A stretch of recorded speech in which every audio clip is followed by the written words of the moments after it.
When billionaire Alexander Cole heard those 5 desperate words, "May I have your leftovers, sir?" he never imagined they would shatter his carefully constructed walls of grief and transform 2 broken lives forever. A hungry young mother, a dying baby, and a man who'd forgotten how to feel. This is their story of love born from loss, hope rising from hunger, and miracles hidden in the most unexpected places. Welcome to our channel. Stay with us until the very end of this incredible journey, and don't forget to comment with your city name so we can see how far our stories travel around the world. Now let's begin. The crystal chandelier cast dancing shadows across the mahogany table as Alexander Cole sat in the corner booth of Le Bernardin, Manhattan's most exclusive restaurant. His charcoal Armani suit, worth more than most people's monthly salary, felt like a prison around his broad shoulders. The untouched lobster thermidor before him had grown cold an hour ago, its delicate sauce congealing like his appetite for life itself. 10 years. 10 goddamn years since the accident that took everything from him. His wife Sarah's laugh still echoed in his dreams, and his son Michael's eager voice calling "Daddy" haunted his waking hours. The boy would have been 16 now, probably arguing about curfews and borrowing the car keys. Instead, Alexander owned a fleet of luxury vehicles that sat unused in his Manhattan penthouse garage. "Sir," the maitre d' approached cautiously, "perhaps you'd prefer to have the meal packaged to go." Alexander's steel-gray eyes lifted from the plate. At 42, he was still devastatingly handsome, the kind of man who graced magazine covers and made shareholders swoon at board meetings. But behind those eyes lived a desolation so profound it seemed to absorb light itself. "Leave it," he murmured, his voice carrying the weight of a man who'd spoken more words to his therapist this week than to actual human beings. The restaurant hummed with quiet conversations, the gentle clink of expensive silverware against bone china, the soft rustle of silk dresses and tailored jackets. This was Alexander's world, a world of privilege where problems were solved with wire transfers and contracts, where emotions were weaknesses to be managed by highly paid professionals. He reached for his phone, scrolling through emails about acquisitions and quarterly reports. Cole Industries had grown by 30% this year alone, each success feeling more hollow than the last. What was the point of building an empire when there was no one to inherit it? No one to be proud of his achievements. The familiar ache settled in his chest like an old friend. Dr. Martinez had called it survivor's guilt mixed with chronic depression, prescribing pills that made him feel like he was viewing life through frosted glass. But Alexander preferred the pain. It was proof that Sarah and Michael had been real, that the happiness he'd once known wasn't just a cruel dream. He was reaching for his wallet when he heard it, a voice so soft he almost missed it over the restaurant's ambient noise. "Excuse me, sir." Alexander looked up, expecting to see another waiter offering unnecessary attention. Instead, he found himself staring into the most extraordinary pair of green eyes he'd ever seen. They belonged to a young woman, maybe 19 or 20, with honey blonde hair that fell in gentle waves past her shoulders. She wore a thin coat that had seen better years, her shoes worn at the heels, but there was something about her that made his breath catch. It wasn't just her beauty, though she was undeniably lovely, in a way that reminded him of old Hollywood starlets. It was the dignity in her posture, despite her obvious circumstances, the way she held herself like a queen even as she stood before him asking for help. "May I have your leftovers, sir?" The words hung in the air between them like a bridge spanning 2 different worlds. Alexander felt something crack inside his chest, not breaking, but shifting like ice beginning to thaw after a long winter. Behind her, barely visible, he caught a glimpse of something that made his throat tighten. A baby carrier, and within it, a small face framed by dark hair. The infant couldn't be more than a few months old. "I'm sorry," the young woman continued, her cheeks flushing pink. "I know this is... I wouldn't normally ask, but my son..." Her voice trailed off, and she glanced back at the baby with such fierce love that Alexander felt something twist in his gut. The entire restaurant seemed to hold its breath.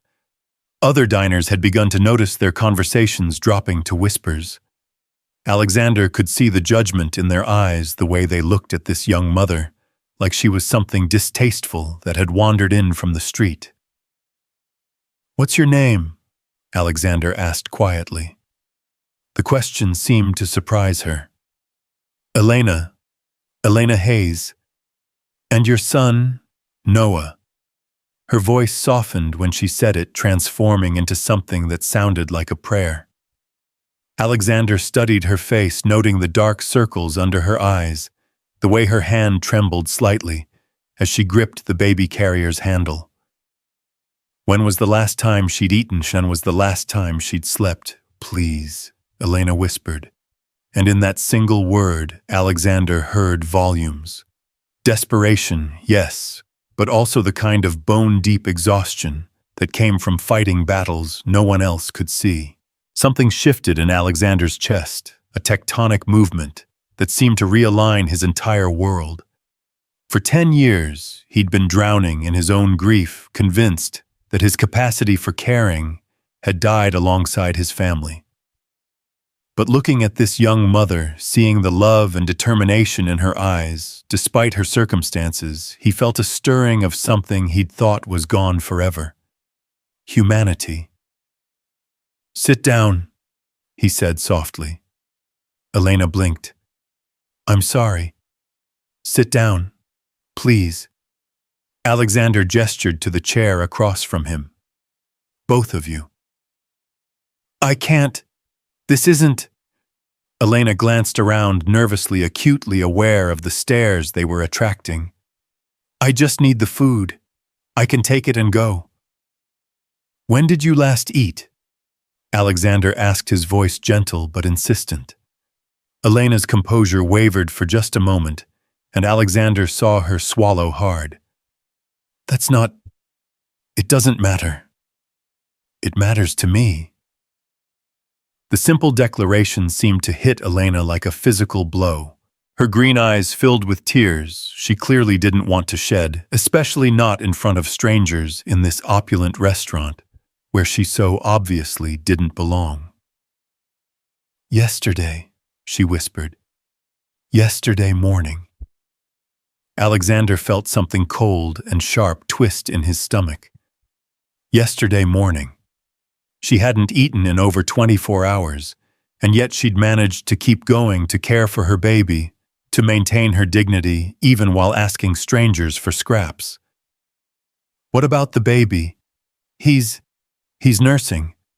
I'm still able to..." Elena's voice cracked slightly. "For now." The weight of those two words, "for now," hit Alexander like a sledgehammer. She was starving herself to keep her milk supply going, sacrificing her own survival for her child's. It was the kind of selfless love that had once driven his wife to give up her morning coffee throughout her pregnancy, because she'd read one study suggesting caffeine might be harmful. Without breaking eye contact, Alexander raised his hand and snapped his fingers. A waiter appeared instantly, as if materialized from thin air. "Pierre," Alexander said, never taking his eyes off Elena. "I need you to prepare a table for 3, something private, and bring a high chair for the baby." "Certainly, Mr. Cole. Right this way." Elena stared at him in shock. "I can't. You don't understand. I can't pay for..." "You're my guests," Alexander said firmly, rising from his chair. "Both of you." He moved around the table and gently took the baby carrier from Elena's trembling hands. Little Noah was awake, his dark eyes so much like his mother's, tracking Alexander's face with the intense curiosity of the very young. Something squeezed tight in Alexander's chest as he looked down at the child. The baby couldn't be more than 3 months old, still small enough to fit in the curve of one arm. "Hello, Noah," Alexander murmured, and to his surprise the baby's tiny mouth curved in what might have been a smile.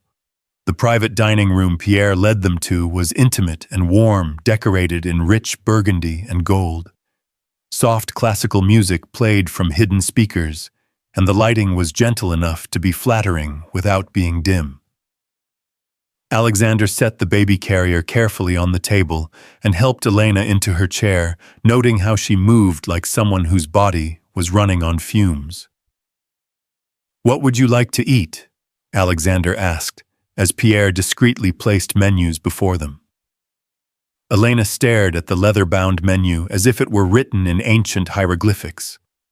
Alexander watched her eyes widen as she took in the prices appetizers that cost more than most people spent on groceries in a week. Anything. Whatever's easiest," she stammered. Alexander turned to Pierre.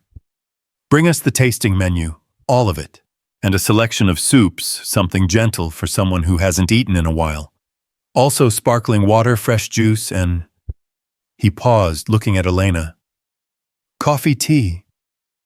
"Tea," Elena whispered, "if it's not too much trouble." "No trouble at all," Pierre assured her with professional warmth. "And for the little one we have a high chair, or perhaps a bassinet, if he needs to sleep."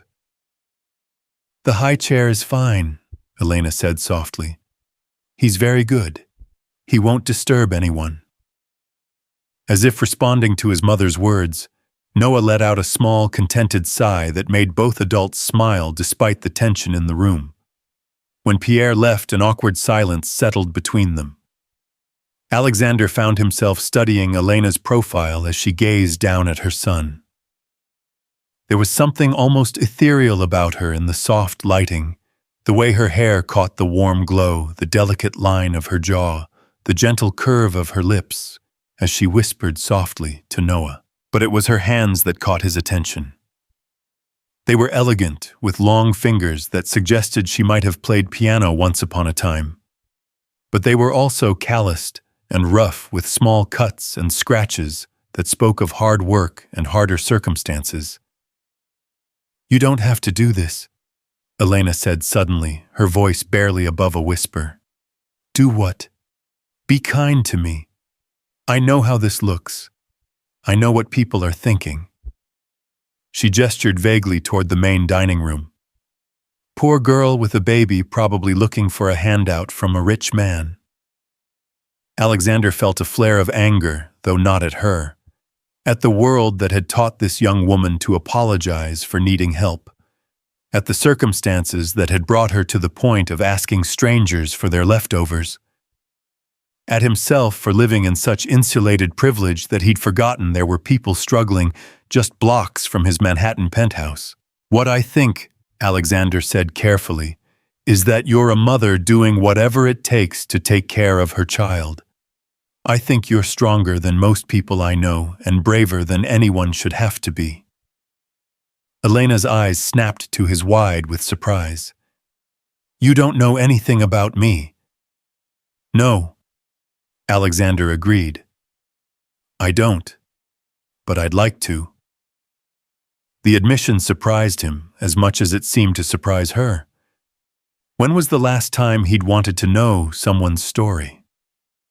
When was the last time he'd cared about another person's pain beyond writing a check to make it go away? Pierre returned with the first course, a delicate butternut squash soup that filled the room with the scent of autumn spices. Elena stared at the bowl as if she couldn't quite believe it was real. "Go ahead," Alexander encouraged gently. Elena lifted the spoon with shaking hands and took a small, tentative sip. Her eyes fluttered closed and she made a soft sound of pleasure that went straight through Alexander like an electric current. "Good?" he asked. "I'd forgotten," Elena whispered, opening her eyes. "I'd forgotten that food could taste like this." She took another spoonful and then another, eating with the careful restraint of someone who'd learned not to trust that the next meal would come. Alexander found himself eating just to keep her company, but his attention was entirely focused on the young woman across from him. "How old is Noah?" he asked. 3 months and 2 weeks, Elena replied, reaching over to adjust the baby's blanket. "He was born July 15th. A summer baby. That's nice." Elena's smile was soft, but tinged with sadness. "He loves the sunshine. When I can find a park where we're allowed to stay, he'll lie on a blanket and just watch the leaves move in the trees. He's very observant for his age." "Where are you staying?" The question was out before Alexander could stop himself. Elena's spoon paused halfway to her mouth. "We're between places right now." Which meant nowhere. Alexander's jaw tightened, but he kept his voice gentle. "How long have you been between places?" 6 weeks. The admission came out like a confession. "We had a room, but the landlord... There was a misunderstanding about rent and..." She trailed off clearly, not wanting to relive whatever had happened. 6 weeks. This young woman and her baby had been homeless for 6 weeks, and yet she'd managed to keep them both alive to maintain her dignity, to continue caring for her child with obvious devotion. "The father?" Alexander asked carefully. Elena's face went cold, and for a moment Alexander saw something hard and bitter flash in her green eyes. "There is no father. Not in any way that matters." The way she said it told Alexander everything he needed to know. Whoever Noah's father was, he'd abandoned them, left this young woman to face pregnancy, childbirth, and now homelessness entirely alone. "I'm sorry," Alexander said quietly. "Don't be." Elena's voice was stronger now, filled with a fierce pride that made Alexander's chest tighten. "Noah and I are better off without him. We're a team, aren't we, baby?" As if responding to his mother's voice, Noah made a soft cooing sound that made both adults smile. The next course arrived perfectly seared scallops with a light cream sauce. Elena ate with more confidence now, though still with careful restraint. Alexander found himself barely touching his own food, too fascinated by the interplay of emotions across her expressive face. "What did you do before?" he asked. "Before Noah, I was in college," Elena said, her voice wistful. "Pre-med at Columbia. I wanted to be a pediatrician." The revelation hit Alexander like a physical blow. This wasn't just some unfortunate girl who'd gotten in over her head. This was an intelligent, ambitious young woman whose life had been derailed by circumstances beyond her control. "What happened?" Elena was quiet for a long moment, absently stroking Noah's tiny hand with one finger. "Life happened. I got pregnant junior year, and my parents, they weren't supportive. They said I'd brought shame on the family, that I needed to choose between the baby and my education. That's not a choice anyone should have to make." "No," Elena agreed softly. "But it wasn't really a choice for me. The moment I knew about Noah, I knew I'd do whatever it took to give him the best life possible. Even if it meant giving up your own dreams." Elena looked up at him, and for a moment Alexander saw something fierce and unbreakable in her eyes. "Noah didn't take away my dreams. He just changed them. Now my dream is raising him to be a good man, a man who treats people with kindness, who understands that everyone has value regardless of their circumstances." The quiet intensity in her voice made Alexander's throat tight. When was the last time he'd heard someone speak about their purpose with such clarity and conviction? "Your parents," he said carefully. "Do they know about their grandson?" Elena's face closed off again. "They made their position clear. As far as they're concerned, I made my choice." The casual cruelty of it made Alexander want to put his fist through something. What kind of parents turned their back on their own child when she needed them most? The main course arrived beef tenderloin with roasted vegetables that looked like artwork on the plate. Elena stared at it with something approaching reverence. "I keep thinking I'm going to wake up," she said softly. "That this is just a very vivid dream." "It's not a dream," Alexander assured her. "And you deserve every bite." "Do I?" Elena's voice was small, vulnerable. "Sometimes I wonder if this is all my fault. If I made the wrong choices, if I'm being punished for something." "Look at me," Alexander said firmly. Elena raised her eyes to his, and Alexander felt that same electric jolt he'd experienced when she'd first spoken to him. "You are not being punished," he said with quiet intensity.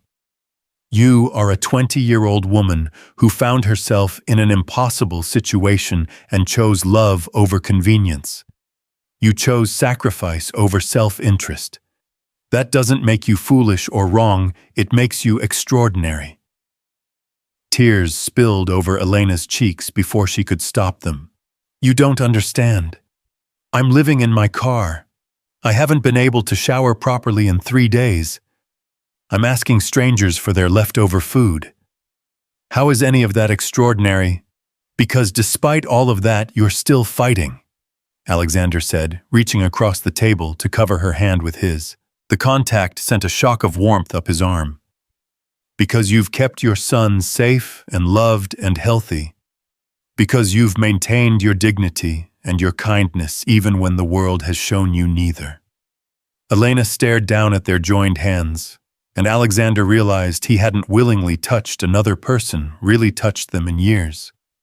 Not since Sarah's funeral, when well-meaning relatives had offered brief, awkward hugs that felt like sandpaper against his grief. But this felt different. Elena's hand was small and cold under his, but there was strength in her fingers, calluses that spoke of hard work and determination. For the first time in a decade, Alexander felt genuinely connected to another human being. "What about you?" Elena asked softly, not pulling her hand away. "What's your story?" Alexander felt his walls slam back into place with almost audible force. "I'm not very interesting. You're sitting in one of the most expensive restaurants in Manhattan, buying dinner for a homeless stranger and her baby," Elena said, with a watery smile. "I think that makes you pretty interesting."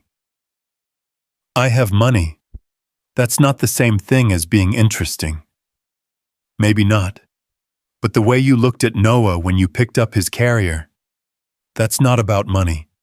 That's about something else." Alexander's throat felt tight. "I had a son once." The words came out before he could stop them, raw and painful as an open wound. Elena's eyes widened. He died 10 years ago. Car accident." Alexander's voice was flat, mechanical. "He was 6. My wife was with him." "Oh God!" Elena's free hand flew to her mouth. "I'm so sorry." "It was a long time ago." "No," Elena said firmly. "Pain like that doesn't have an expiration date. 10 years or 10 minutes losing your family," she trailed off, shaking her head. Alexander stared at her, surprised by her insight.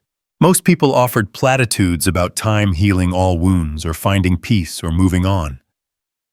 Elena simply acknowledged that some losses were too profound to ever fully recover from. "Is that why you—" Elena gestured vaguely around the elegant dining room. "Why you're here alone?" "I'm always alone," Alexander said quietly. "It's easier that way." "Easier for whom?" The question hung between them like a challenge. Alexander realized he didn't have an answer, or rather, he had an answer he didn't want to voice. Easier for him. Easier to avoid the risk of caring about someone who might leave. Easier to live in the gray numbness of grief than to risk the terrible vulnerability of hope. Noah chose that moment to wake up fully making soft, fussing sounds that immediately drew Elena's attention. She lifted him from the carrier with practiced ease, settling him against her shoulder and rubbing his back in gentle circles. "Hey, sweet boy," she murmured. "Mama's here. You're okay." Alexander watched the interaction with something that felt dangerously close to longing. The easy intimacy between mother and child, the way Elena's entire demeanor softened when she held her son. The obvious love that surrounded them like a warm glow. It was everything he'd lost and convinced himself he didn't want to find again. "He's beautiful," Alexander said softly. "Thank you." Elena's smile was radiant as she looked down at Noah. "He's the best thing I've ever done. The only thing I've done right in years." "Don't say that." "It's true, though. I've made so many mistakes, so many wrong choices. But Noah," she pressed a gentle kiss to the baby's head, "Noah is perfect." As if agreeing with his mother's assessment, Noah let out a small, contented sigh and settled back into sleep. "May I ask you something?" Elena said hesitantly. "Of course." "Why are you really doing this? And please don't say it's just because you have money to spare. Rich people walk past homeless people every day without stopping." Alexander considered lying, offering some easy explanation about charity or kindness. But looking into Elena's clear green eyes, he found he couldn't. "Because when you asked for my leftovers," he said slowly, "you reminded me that I'm still alive." Elena's brow furrowed. "I don't understand. For 10 years, I've been going through the motions of living without actually being alive. Work, sleep, eat, repeat. I stopped seeing people as individuals. They were just obstacles or assets or problems to be managed." Alexander paused, struggling to find the words. "But when you spoke to me tonight, when you looked at me like I was a person instead of just a wallet, for the first time in a decade, I felt human again." Elena was quiet for a long moment, her hand still rubbing gentle circles on Noah's back. "That's the saddest thing I've ever heard," she said finally. "Is it?" "Yes. Because it means we're both lost. You've forgotten how to live, and I've forgotten how to hope." The brutal honesty of her words hit Alexander like a physical blow.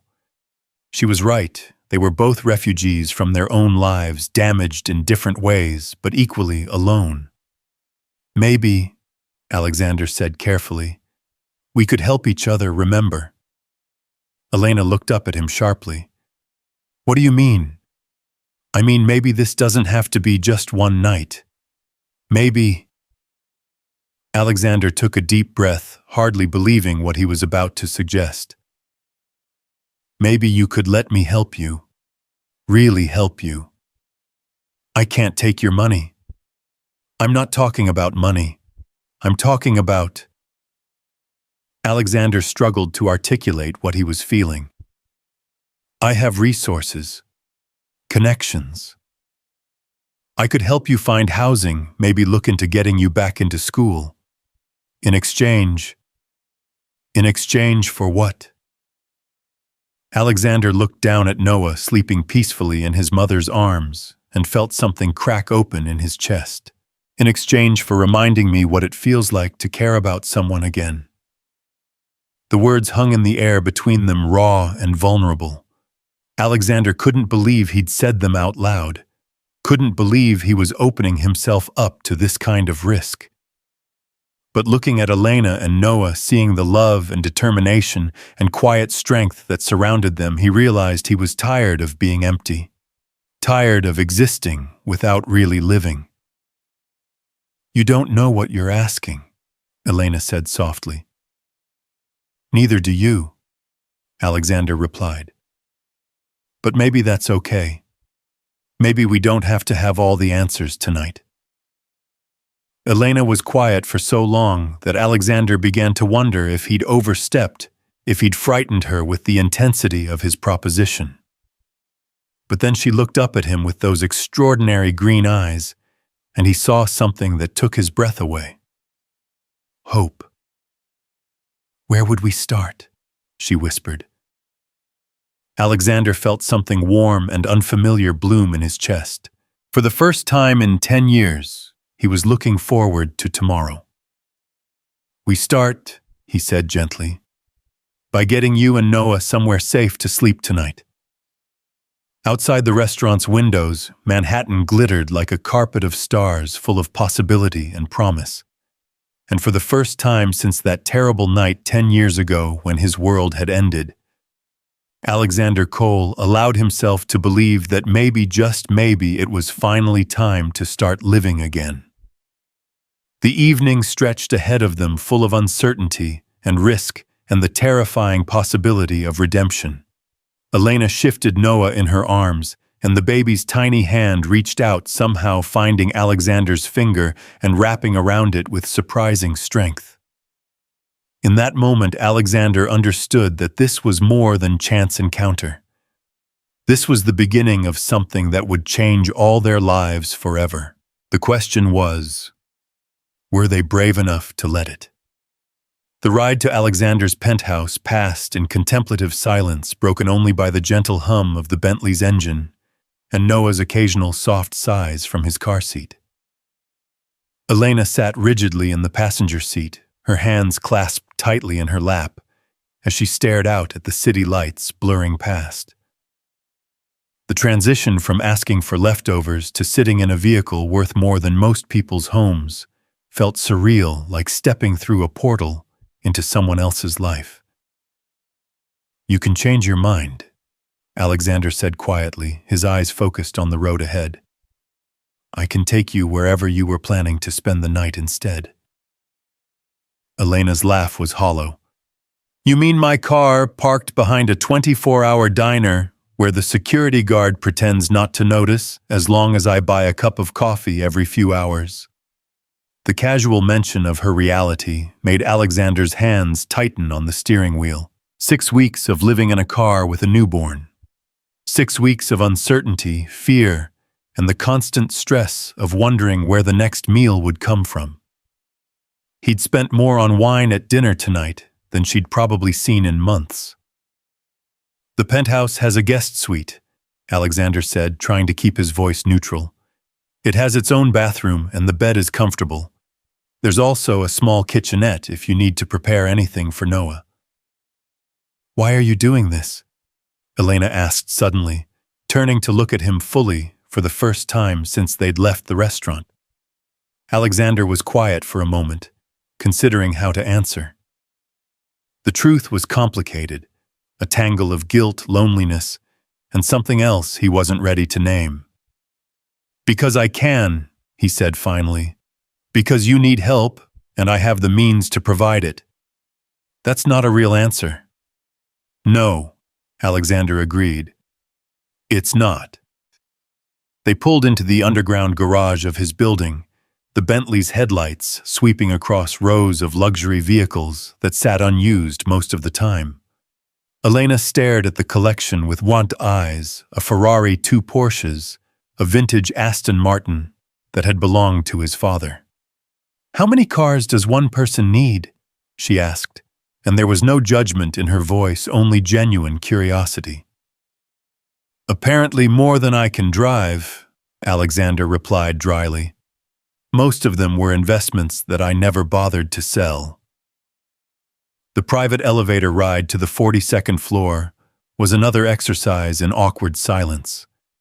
Elena held Noah close, her eyes fixed on the floor numbers as they climbed higher and higher above the city.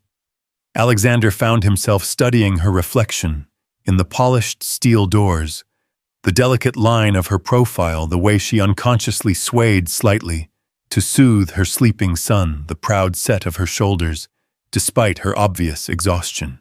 When the elevator doors opened directly into his penthouse foyer, Elena's sharp intake of breath was audible. The space was a monument to expensive minimalism, marble floors, floor-to-ceiling windows overlooking Central Park modern art that cost more than most people's houses. It was beautiful, Alexander supposed, but it had never felt like home. It felt like a museum where he happened to sleep. "This is where you live." Elena's voice was barely above a whisper. "This is where I stay." Alexander corrected, realizing as he said it how true that was. He stayed here, existed here, but he'd stopped truly living anywhere the day Sarah and Michael died. Elena walked slowly into the main living area, her worn shoes silent on the pristine marble. She stopped in front of the wall of windows, Noah still sleeping peacefully in her arms, and stared out at the glittering expanse of Manhattan spread below them.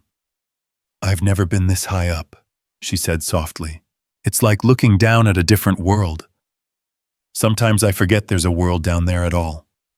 Alexander admitted, joining her at the window. "It's easy to lose perspective when you're removed from everything." Elena turned to look at him, and in the soft light from the city below her face was luminous. "Is that what happened to you? You removed yourself from the world." "I didn't have a choice," Alexander said, his voice rougher than he intended. "The world I knew ended 10 years ago. This is just what's left." "But you're still here," Elena said gently. "You're still alive. That has to count for something." Before Alexander could respond, Noah stirred in Elena's arms, making soft fussing sounds that indicated he was beginning to wake up. Elena immediately shifted into mother mode, her attention entirely focused on her son. "He's probably hungry," she said, a note of worry creeping into her voice. "And I should change him." "I'm sorry, I know this is an imposition." "Don't apologize," Alexander said firmly. "Let me show you to the guest suite. There's everything you might need." The guest suite was on the opposite end of the penthouse from Alexander's master bedroom, designed to give visitors privacy while still providing every conceivable luxury. Elena stood in the doorway for a long moment, taking in the king-sized bed with its Egyptian cotton linens, the sitting area with its view of the park, the marble bathroom with its soaking tub and separate shower. "I can't sleep here," she said suddenly. Alexander felt something cold settle in his stomach. "Why not?" "Because I'll get it dirty. Look at me." Elena gestured to her worn clothes, her unwashed hair. "I haven't had a proper shower in days. I can't climb into a bed that probably costs more than I made in a year, and—" "Elena." Alexander's voice was gentle but firm. "Stop." She looked up at him, her green eyes bright with unshed tears. "You are not dirty," Alexander said, stepping closer to her. "You are tired, and you've been through hell, but you are not dirty. And even if you were, it wouldn't matter. Sheets can be washed. What matters is that you and Noah are safe and comfortable." Elena's composure finally cracked, and she began to cry in earnest, not the delicate tears she'd shed at the restaurant, but deep body-shaking sobs that seemed to come from somewhere profound and wounded. Alexander stood frozen for a moment, unsure of what to do. He'd forgotten how to comfort someone, forgotten the simple gestures that came naturally to people who still knew how to feel. But then Noah began to cry, too startled by his mother's distress, and instinct took over. Alexander gently took the baby from Elena's arms, settling him against his shoulder and rubbing his back in small circles the way he'd done with Michael so many years ago. The motion felt rusty, but familiar muscle memory awakening from a decade of disuse. "Shh," he murmured to Noah, surprised by how natural it felt to hold a baby again. "You're okay, little man. Mama's just tired." Elena looked up at him through her tears, and Alexander saw something in her expression that made his chest tight. Wonder, perhaps. or gratitude, or something deeper that he wasn't ready to examine too closely. "You're good with him," she whispered. "I had practice once," Alexander said quietly, still swaying slightly to keep Noah calm. They stood there for a moment in the soft light of the guest suite, Elena crying quietly, while Alexander held her son, and something shifted between them. Some invisible barrier lowered, some unspoken understanding passed between two people who had both lost more than they thought they could survive. "Why don't you take a shower?" Alexander suggested gently. "I'll watch Noah." Elena wiped her eyes with the back of her hand. "I can't ask you to." "You're not asking. I'm offering. When was the last time you had 20 minutes to yourself?" Elena thought about it, and Alexander could see her trying to remember. "I don't know," she said finally. "Months, maybe." "Then go. Take as long as you need. Noah and I will be fine."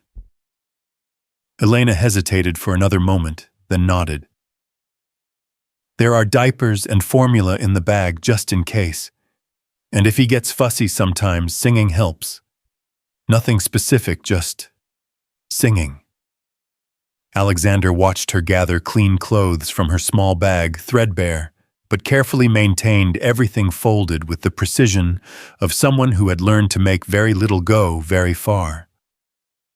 When the bathroom door closed behind her, he was alone with Noah for the first time. The baby had stopped crying and was now studying Alexander's face with that intense curiosity that infants seemed to possess. His dark eyes, so much like his mother's, tracked Alexander's movements as he walked to the sitting area and settled into one of the plush armchairs. "So," Alexander said quietly to Noah, "it's just us men now." Noah made a soft sound that might have been agreement. "Your mother is remarkable, you know." Alexander continued, feeling slightly foolish for having a conversation with a 3-month-old baby, but unable to stop himself. "She's been taking care of you all by herself, making sure you're safe and loved, even when she's scared and hungry and exhausted. That's real strength, Noah. Remember that when you're older." From the bathroom came the sound of running water, and Alexander found himself imagining Elena finally able to relax, to stand under hot water, and let it wash away weeks of stress and worry. When was the last time she'd felt truly clean? When was the last time she'd had a moment to herself, without worrying about where they would sleep or what they would eat? Noah began to fuss again, and Alexander stood walking to the windows and swaying gently. "What do you think of the view, little man? Pretty impressive, right? Your mama was right. It does look like a different world from up here." The city sprawled endlessly in all directions, millions of lights representing millions of lives. People going about their evening routines, making dinner, watching television, tucking their children into bed. Normal people living normal lives, something Alexander had forgotten how to do. "I had a son once," Alexander found himself saying to Noah, his voice barely above a whisper. "His name was Michael. He would have liked you, I think. He always wanted a little brother." The words came easier than he'd expected, as if holding this baby had unlocked something in him that had been sealed away for years. He was 6 when he died. 6 years old and so full of life. He wanted to be an astronaut one day, or maybe a veterinarian. He couldn't decide if he wanted to explore space or take care of animals. Noah's tiny hand had found its way to Alexander's shirt, tiny fingers gripping the expensive fabric with surprising strength. "Your mama loves you the way I loved Michael," Alexander continued. "Completely. Unconditionally. The kind of love that makes you brave and stupid and willing to sacrifice everything. Hold on to that, Noah. Not everyone gets to be loved like that." The bathroom door opened, and Elena emerged in a cloud of steam, dressed in clean jeans and a soft sweater that made her look impossibly young. Her hair was still damp, hanging in gentle waves around her face, and her skin glowed from the hot water and the relief of finally being truly clean. "How did he do?" she asked, reaching for Noah. "He's a perfect gentleman," Alexander said reluctantly, handing the baby back to his mother. "We had a nice chat about the view." Elena's smile was radiant. "Thank you. I can't remember the last time I felt this human." "How do you feel now?" "Like maybe I can think clearly for the first time in weeks," Elena said, settling into the chair across from Alexander's with Noah in her arms. "Like maybe this isn't all just a dream." They sat in comfortable silence for a while, Elena nursing Noah, while Alexander tried to process the strange turn his evening had taken. 12 hours ago, his biggest concern had been whether to attend another meaningless board meeting. Now he was sitting in his guest suite with a homeless young mother and her baby, and for the first time in a decade, he felt like he was exactly where he was supposed to be. "Can I ask you something?" Elena said eventually, her voice careful. "Of course." "When you lost your family, how did you survive it?" Alexander was quiet for a long moment, considering the question. "I'm not sure I did survive it," he said finally. "I think I just kept going. One day at a time, one breath at a time, until years had passed and I realized I was still here, but I wasn't really living anymore. That sounds lonely." "It was. It is." Alexander looked out at the city lights, then back at Elena. "But tonight I feel less lonely than I have in years." Elena's eyes were soft with understanding. "I know that feeling. Different reasons, but yes. I know what it's like to feel alone even when you're surrounded by people." "Is that why you left school, beyond the pregnancy, I mean? Did you feel alone there?" Elena was quiet for a moment, absently stroking Noah's hair as he nursed. "I felt invisible," she said finally. "Like I was just going through the motions of being a college student, without really belonging anywhere. And then when I got pregnant, well, suddenly I was very visible, but for all the wrong reasons." "What about Noah's father?" Alexander asked gently. "Was he a student too?" Elena's face hardened slightly. "Brad is a pre-law student from a very wealthy family. The kind of family that sees pregnancy as a problem to be solved rather than a blessing to be celebrated. He wanted you to terminate the pregnancy. He wanted me to disappear," Elena said bluntly. "When I told him I was pregnant, his first suggestion was abortion. When I said no, he offered to pay for me to go somewhere else, have the baby quietly, and give it up for adoption.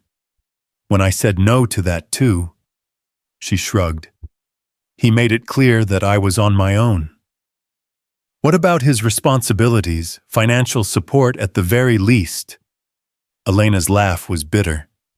"His father's lawyers made that very clear. I had no proof of paternity, no documentation of our relationship, and Brad was prepared to deny everything. Fighting them would have cost more money than I could ever hope to have, and even if I won the amount I might get, wouldn't be worth the battle." Alexander felt a familiar anger building in his chest, the kind of cold fury that had once made him formidable in business negotiations. "So he just walked away." "He just walked away," Elena confirmed. "And honestly, I'm glad he did. I don't want Noah to grow up thinking that kind of selfishness and cowardice is acceptable in a father. Better no father than a bad father." "Exactly." Elena looked down at Noah, who had finished nursing and was beginning to drift back to sleep. "Noah deserves better than someone who sees him as an inconvenience or a mistake." Alexander watched the tender way Elena arranged her son in her arms, the protective curve of her body around him, the gentle kiss she pressed to his forehead. This was what real love looked like, selfless, fierce, unwavering. It was what he'd had with Sarah, what he'd felt for Michael, and it was what he'd convinced himself he was better off without. "What about your dreams of being a pediatrician?" Alexander asked. "Do you ever think about going back to school?" Elena's smile was wistful. "Sometimes. Late at night when Noah's sleeping, and I'm lying in the car listening to the traffic, I imagine what it would be like to have a normal life again. To wake up in the same place every morning, to not worry about where our next meal is coming from, to maybe even think about the future beyond just surviving today. It doesn't have to be just a dream." Elena looked up at him sharply. "What do you mean?" Alexander leaned forward, his voice intense. "I meant what I said at the restaurant. I want to help you. Really help you. Not just one night of kindness, but actual meaningful change." "I can't take your money," Elena said firmly. "I'm not talking about giving you money. I'm talking about giving you opportunities." Alexander's mind was already working, seeing possibilities and solutions with the same clarity that had made him successful in business. "I know people. I have connections. I could help you find stable housing, maybe look into getting you back into school.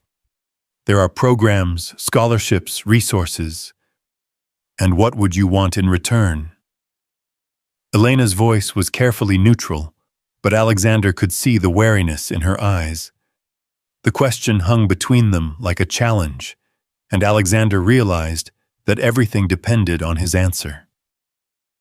Elena had been let down by too many people, had learned not to trust offers that seemed too good to be true. And she was right to be cautious. Men like Brad had taught her that kindness often came with strings attached. "I want you to let me remember what it feels like to care about someone again," Alexander said quietly. "I want to watch Noah grow up happy and healthy and loved. I want to see you achieve your dreams, become the doctor you're meant to be. I want to be part of something good for the first time in 10 years. Elena studied his face for a long moment, searching for signs of deception or hidden motives. "That's all? That's everything?" Alexander said simply. "And if I say no, if I decide this is all too complicated, and I want to go back to my car and my old life, then I'll drive you wherever you want to go and wish you and Noah all the best," Alexander said without hesitation. "No questions asked, no guilt trips, no attempts to change your mind."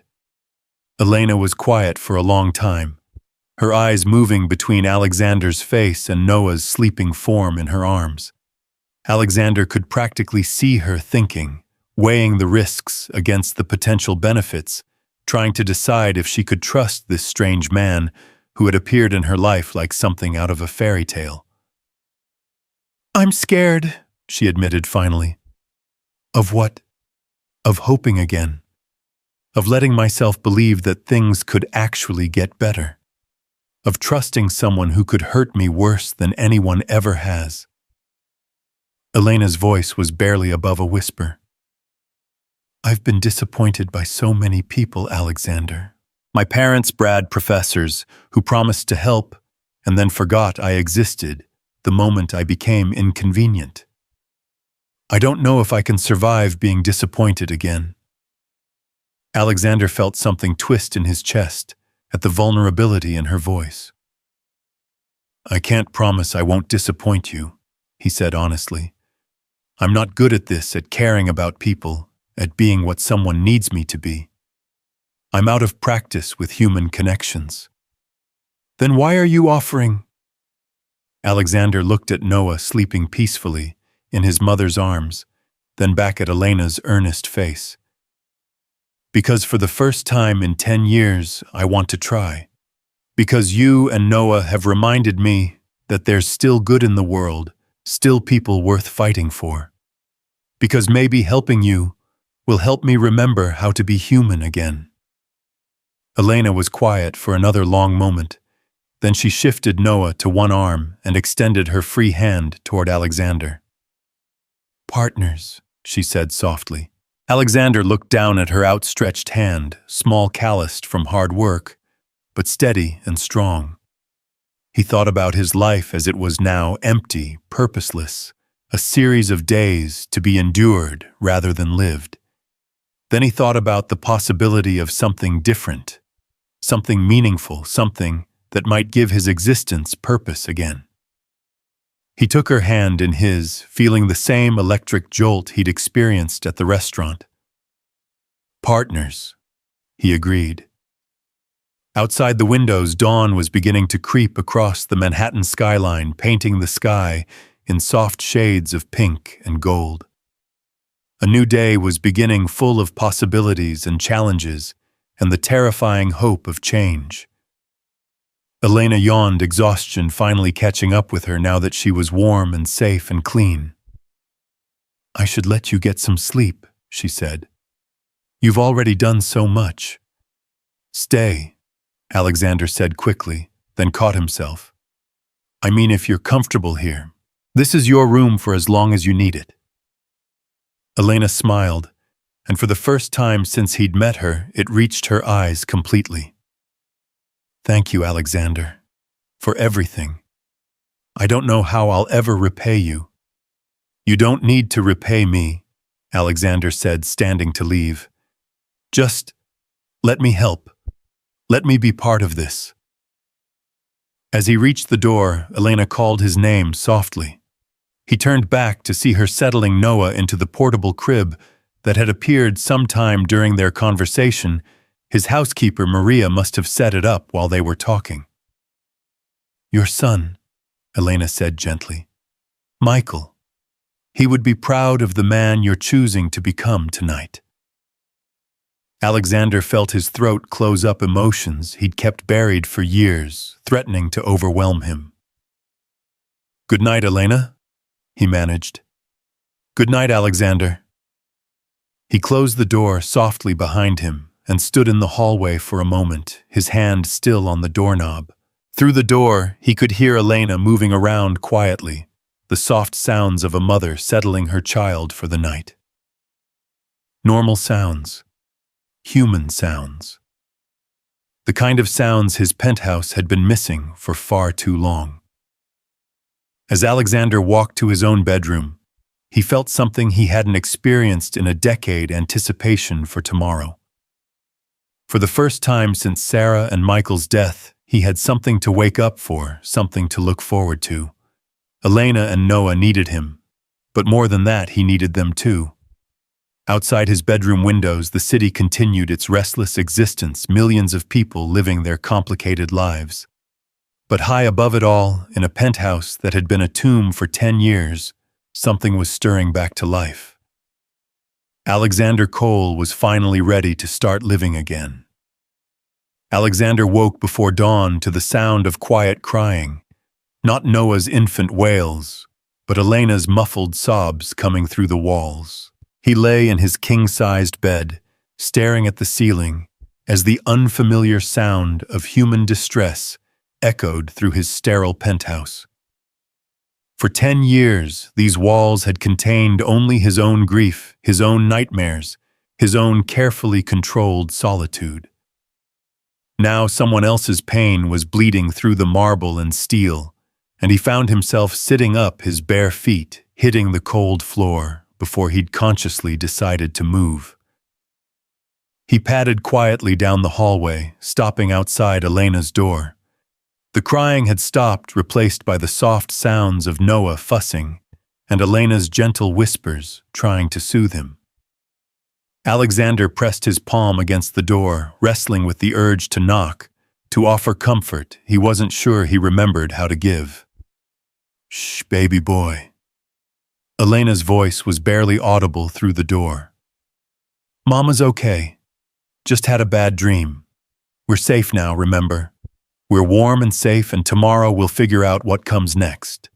Alexander closed his eyes, her words hitting him like a physical blow. A bad dream. Of course she was having bad dreams, 6 weeks of homelessness, of fear, of wondering where the next meal would come from. One night of safety couldn't erase that kind of trauma. He returned to his room but found sleep impossible. Instead, he stood at his floor-to-ceiling windows watching the sun rise over Manhattan, painting the sky in shades of gold and pink that reminded him of mornings when Sarah would wake up early to watch the sunrise from their bedroom window.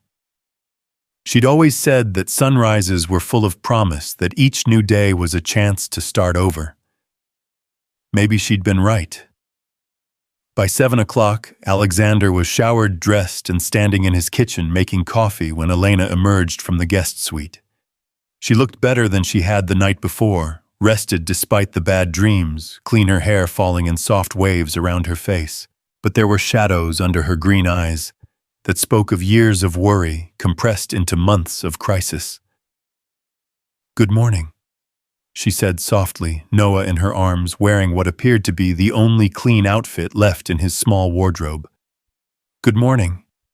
How did you sleep?" Elena's smile was rueful.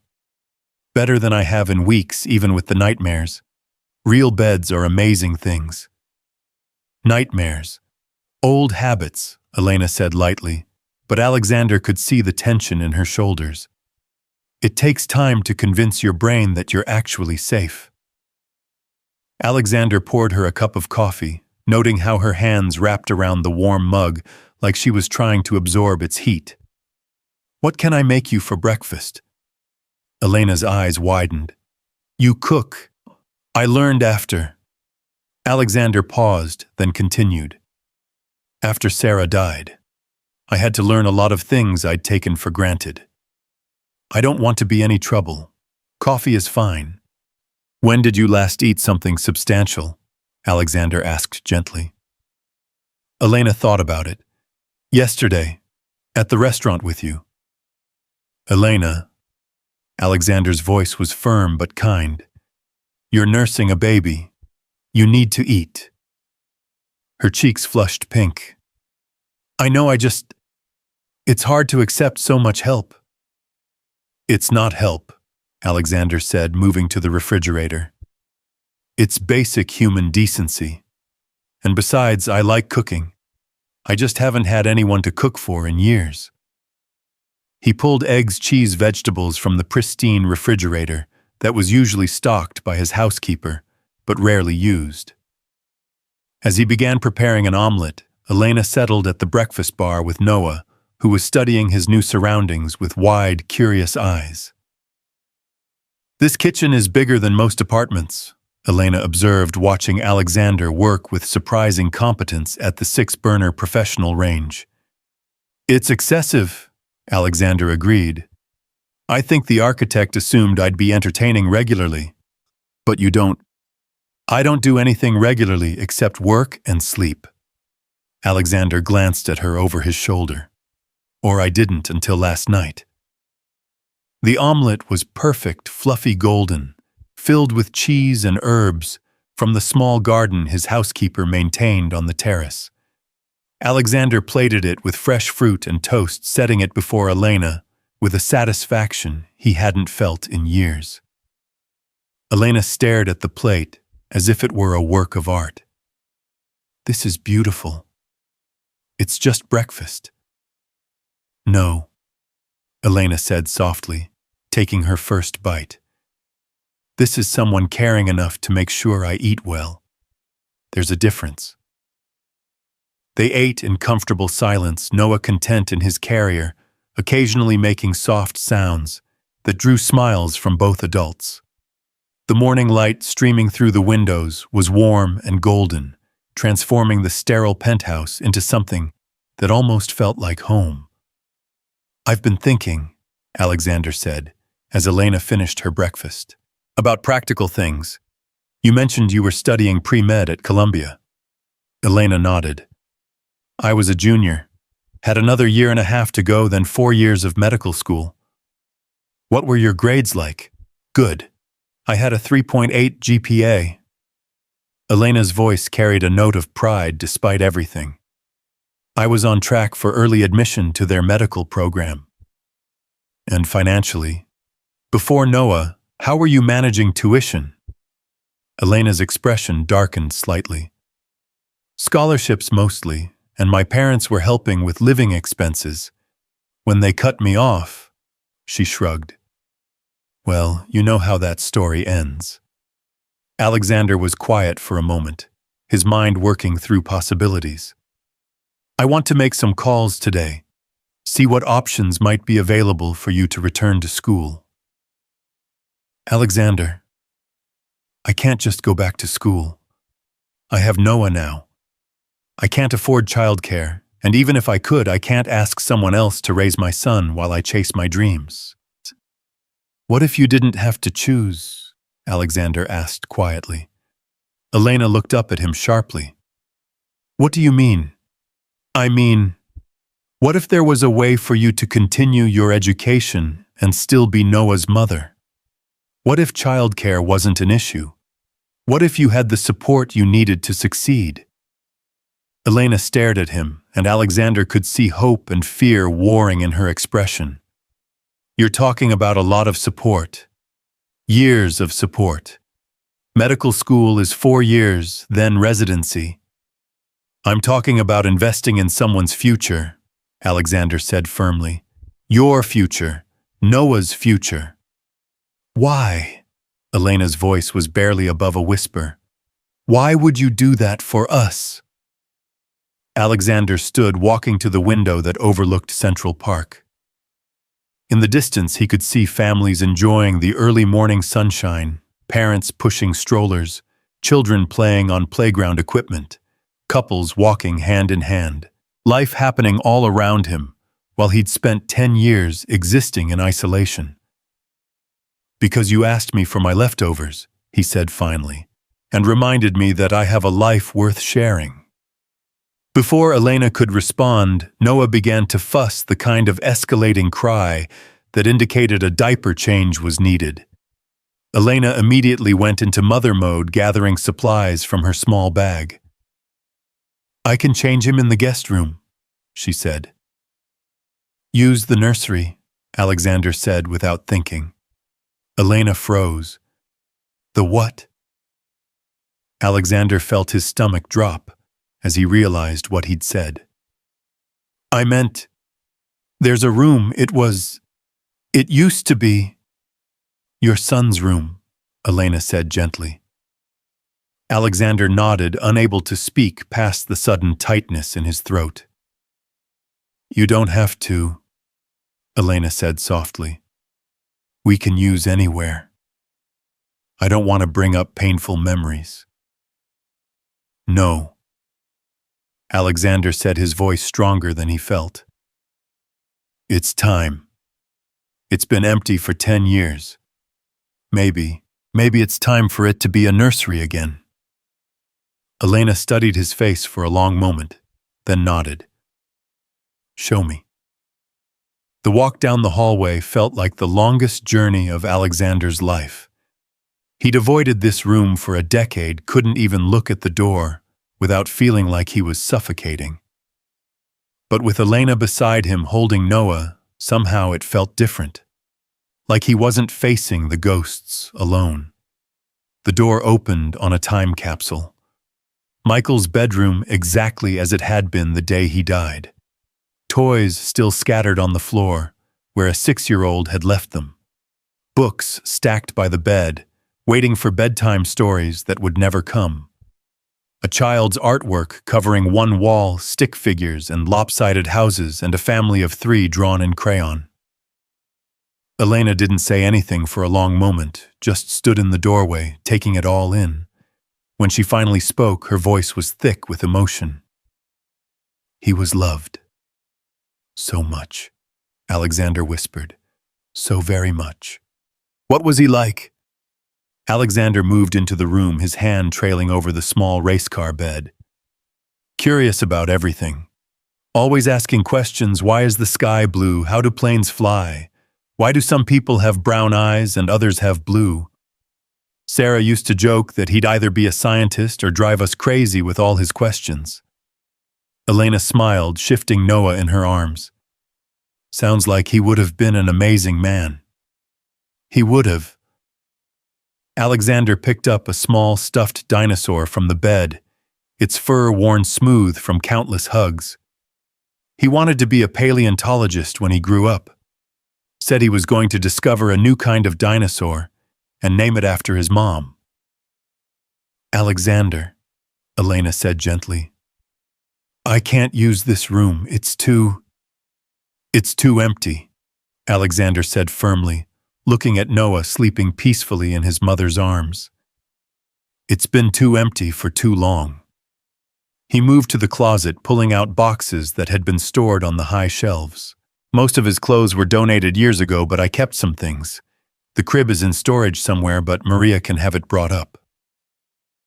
Are you sure? Alexander looked around the room one more time, seeing it not as a shrine to grief, but as a space that could be filled with life again. Different life, new memories, but life nonetheless. I'm sure, he said. Michael would have loved having a baby brother. He always wanted siblings. Elena's eyes filled with tears. I don't know what to say. Say you'll let me help you build a life where Noah can grow up safe and loved and surrounded by books and toys and all the things every child deserves. Alexander, say you'll trust me enough to let me try to be the man Michael would have wanted me to become. Elena was crying now, soft tears that she didn't bother to wipe away. Okay, she whispered. Okay. The rest of the morning passed in a blur of activity. Alexander called his assistant, rearranging his schedule and asking her to research child services, university readmission policies, and scholarship programs. Maria arrived to find the house full of life for the first time in years, bustling around and with obvious delight as she prepared the nursery and stocked the kitchen with baby supplies. Mr. Cole, she said, as she supervised the delivery of a new crib. It's good to hear laughter in this house again. Alexander looked across the room where Elena was sitting on the floor, with Noah showing him the stuffed dinosaur and telling him about the little boy who used to love it. Noah was making happy gurgling sounds, his tiny hands reaching for the soft toy. It's good to remember what laughter sounds like, Alexander agreed. But even as the day progressed smoothly, Alexander could see Elena's growing tension. She was grateful but overwhelmed, accepting help, while clearly struggling with the magnitude of what was happening. This is too much, she said finally, as they watched Maria hang new curtains in the nursery. Alexander, this is all too much, too fast. What are you afraid of? Alexander asked gently. I'm afraid you'll change your mind. Elena said, her voice barely audible. I'm afraid I'll get used to this, that Noah will get used to having stability and safety, and then something will happen, and we'll be back where we started, except it will hurt worse because we'll know what we lost. Alexander understood. He'd spent 10 years avoiding exactly this kind of vulnerability, this kind of hope that could be snatched away without warning. I can't promise that nothing will ever go wrong, he said honestly. I can't promise that life won't throw us curveballs or that everything will work out perfectly. Then what can you promise? Alexander thought about it, really thought about it. What could he promise to this young woman who'd been let down by everyone who was supposed to love and support her? I can promise that I won't abandon you, he said finally. I can promise that whatever happens, we'll face it together. I can promise that Noah will never wonder if he's wanted or loved.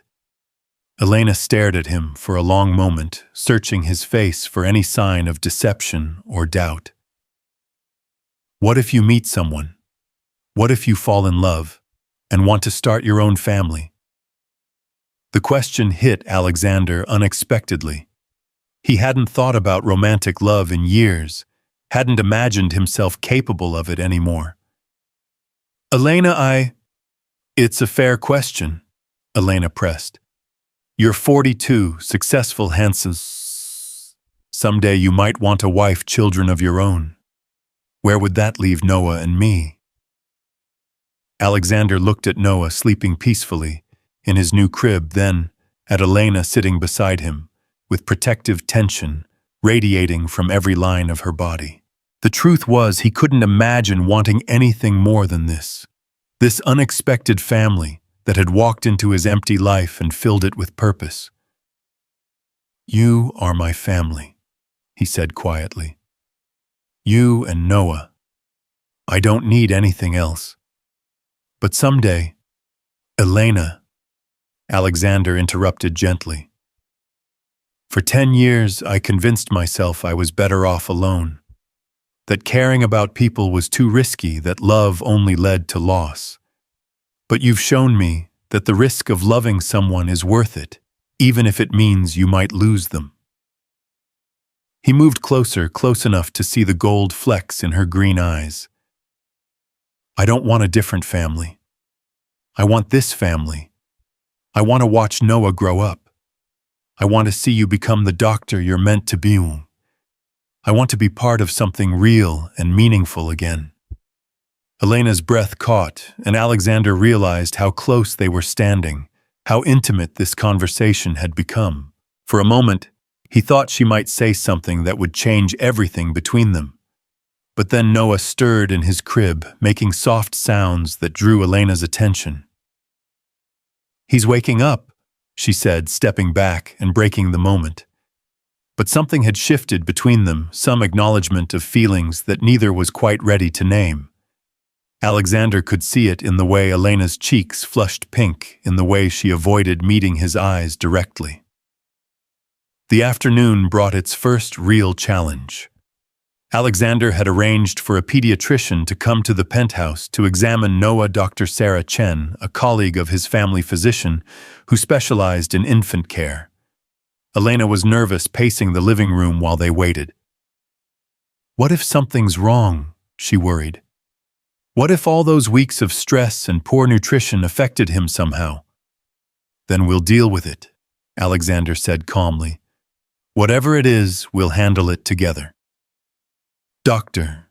Chen arrived promptly at 2:00, a small, efficient woman with kind eyes and gentle hands. She set up her equipment in the nursery while Elena hovered anxiously nearby. "He's beautiful," Dr. Chen said as she began her examination. "How old did you say he was?" 3 months and 2 weeks, Elena replied, her voice tight with worry. Dr. Chen worked methodically, checking Noah's reflexes, listening to his heart, measuring his length and weight. Noah was remarkably calm throughout the process, studying the doctor's face with curious interest. "Well," Dr. Chen said finally, "I have good news. Noah is perfectly healthy. His weight is excellent for his age, his development is right on track, and his vital signs are all normal." Elena sagged with relief, tears streaming down her face. "Really? Really? You've done an excellent job caring for him under what I understand have been difficult circumstances.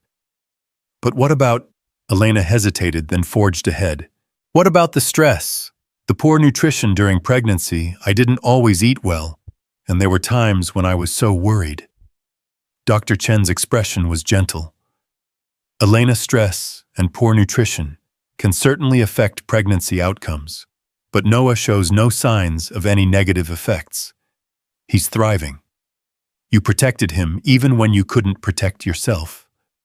Alexander watched Elena's face as the doctor's words sank in. For months, she'd been carrying guilt about her circumstances during pregnancy, wondering if her inability to provide perfectly for herself had somehow harmed her son. To hear that Noah was not just healthy but thriving was clearly lifting a massive weight from her shoulders. "There is one thing I'd like to discuss," Dr. Chen continued. "Elena, when was your last medical checkup?" Elena's face went pale. It's been a while. Since before Noah was born, really." "That's what I was afraid of. Postpartum health is just as important as prenatal care.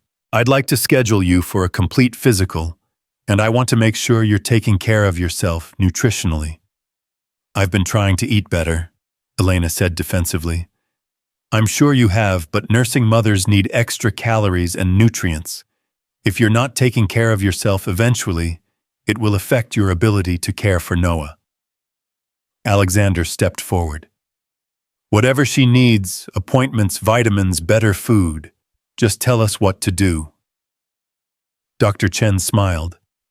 I like hearing us in that sentence. Elena, you're lucky to have support. So many new mothers try to do everything alone. After Dr. Chen left, Elena sat in the nursery, holding Noah, her face peaceful for the first time since Alexander had met her. The afternoon sun was streaming through the windows, casting golden light across the room that had been dark for so many years. Penny, for your thoughts, Alexander said, settling into the chair across from her. I keep thinking about what she said, about me doing a good job protecting him. Elena's voice was soft. For so long I felt like I was failing him, like I wasn't enough. You're more than enough, Alexander said firmly. You're everything. Elena looked up at him, and Alexander saw something in her expression that made his chest tight. Alexander, there's something I need to tell you. What is it? Elena took a deep breath. Last night when you offered to help us, I said yes because I was desperate, because Noah needed safety and I was too tired to keep fighting alone. Alexander felt something cold settle in his stomach. And now I'm saying yes because I want to. Because for the first time in my life, I feel like I'm exactly where I'm supposed to be. Elena's voice was stronger now, filled with a quiet certainty that made Alexander's heart race. Because when I look at you holding my son, when I see the way you've opened your home and your heart to us, I think maybe we were meant to find each other. Elena, I know it's crazy, Elena continued. I know we barely know each other, and I know this is all happening so fast. But I've never felt as safe with anyone as I do with you. And Noah lights up when you're around. Alexander couldn't speak past the emotion clogging his throat. For 10 years, he'd convinced himself that he was incapable of this kind of connection, that his capacity for love had died with his family. But looking at Elena, seeing the trust and hope and something deeper in her green eyes, he realized he'd been wrong. I care about you, he said finally, his voice rough. Both of you. More than I thought I was capable of caring about anyone. Just care about... The question hung between them, loaded with possibility and risk. Alexander knew that his next words would change everything, would cross a line from which there might be no return. No, he said quietly. Not just care about. Elena's breath caught, and for a moment the only sound in the room was Noah's soft breathing as he slept in his mother's arms. Alexander. I know it's too soon, Alexander said quickly. I know this is all complicated, and we should probably take things slow and... Kiss me, Elena whispered. Alexander's words died in his throat. What? Kiss me? Elena repeated, her voice stronger now. Before I lose my nerve, before we overthink this, before we talk ourselves out of something that feels right. Alexander stared at her, his heart pounding. Elena Hayes, who'd walked into his life asking for his leftovers and reminded him how to feel. Elena, who was brave and strong and beautiful in ways that had nothing to do with her appearance. Elena, who was looking at him now with complete trust and something that looked remarkably like love. Slowly, carefully, Alexander leaned forward. Elena met him halfway, their lips touching, in a kiss that was gentle and tentative and full of promise. It lasted only a moment, but when they pulled apart, everything had changed. I love you. Elena whispered the words, falling between them like a gift. Alexander felt something break open in his chest, 10 years of carefully constructed walls crumbling in an instant. "I love you too," he said, and meant it with every fiber of his being. They sat there, in the golden afternoon light, Elena holding Noah, while Alexander held her, and for the first time in a decade, Alexander Cole felt completely, perfectly, miraculously alive. Outside the windows, Manhattan continued its restless existence, but inside the nursery, that had been empty for too long, a new family was being born. The quiet of their newfound intimacy was shattered 3 days later by the harsh ring of Alexander's phone at 6 in the morning. He fumbled for it in the darkness, immediately alert, with the kind of urgency that came from years of being responsible for a billion-dollar empire. "Mr. Cole," his assistant Jennifer's voice was tight with anxiety. "I'm sorry to call so early, but we have a situation." Alexander sat up, careful not to wake Elena, who was sleeping peacefully beside him. They'd fallen into an easy routine over the past few days, mornings in the kitchen, making breakfast together. Afternoons, planning Elena's return to Columbia. Evenings in the nursery, watching Noah discover the world around him. It had felt like playing house, like stepping into a life that was too perfect to be real. "What kind of situation?" Alexander asked quietly, slipping out of bed and padding to his home office. "There are photographers outside the building. A lot of them. And there's a story running in the Post this morning." Jennifer's voice carried the careful neutrality of someone delivering very bad news. Alexander felt cold dread settle in his stomach. "What story?" "The headline is, 'Billionaire's Baby Mama Love or Gold Digger.' There are photos of you carrying Noah into the hospital yesterday and—" Jennifer paused. "There are quotes from someone claiming to be Elena's college boyfriend, the father of her baby." The world seemed to tilt sideways. Alexander sank into his desk chair, his mind racing. Yesterday's hospital visit had been routine, Noah's first official checkup with Dr. Chen, but apparently someone had been watching, waiting, capturing photos that could be twisted into something sordid.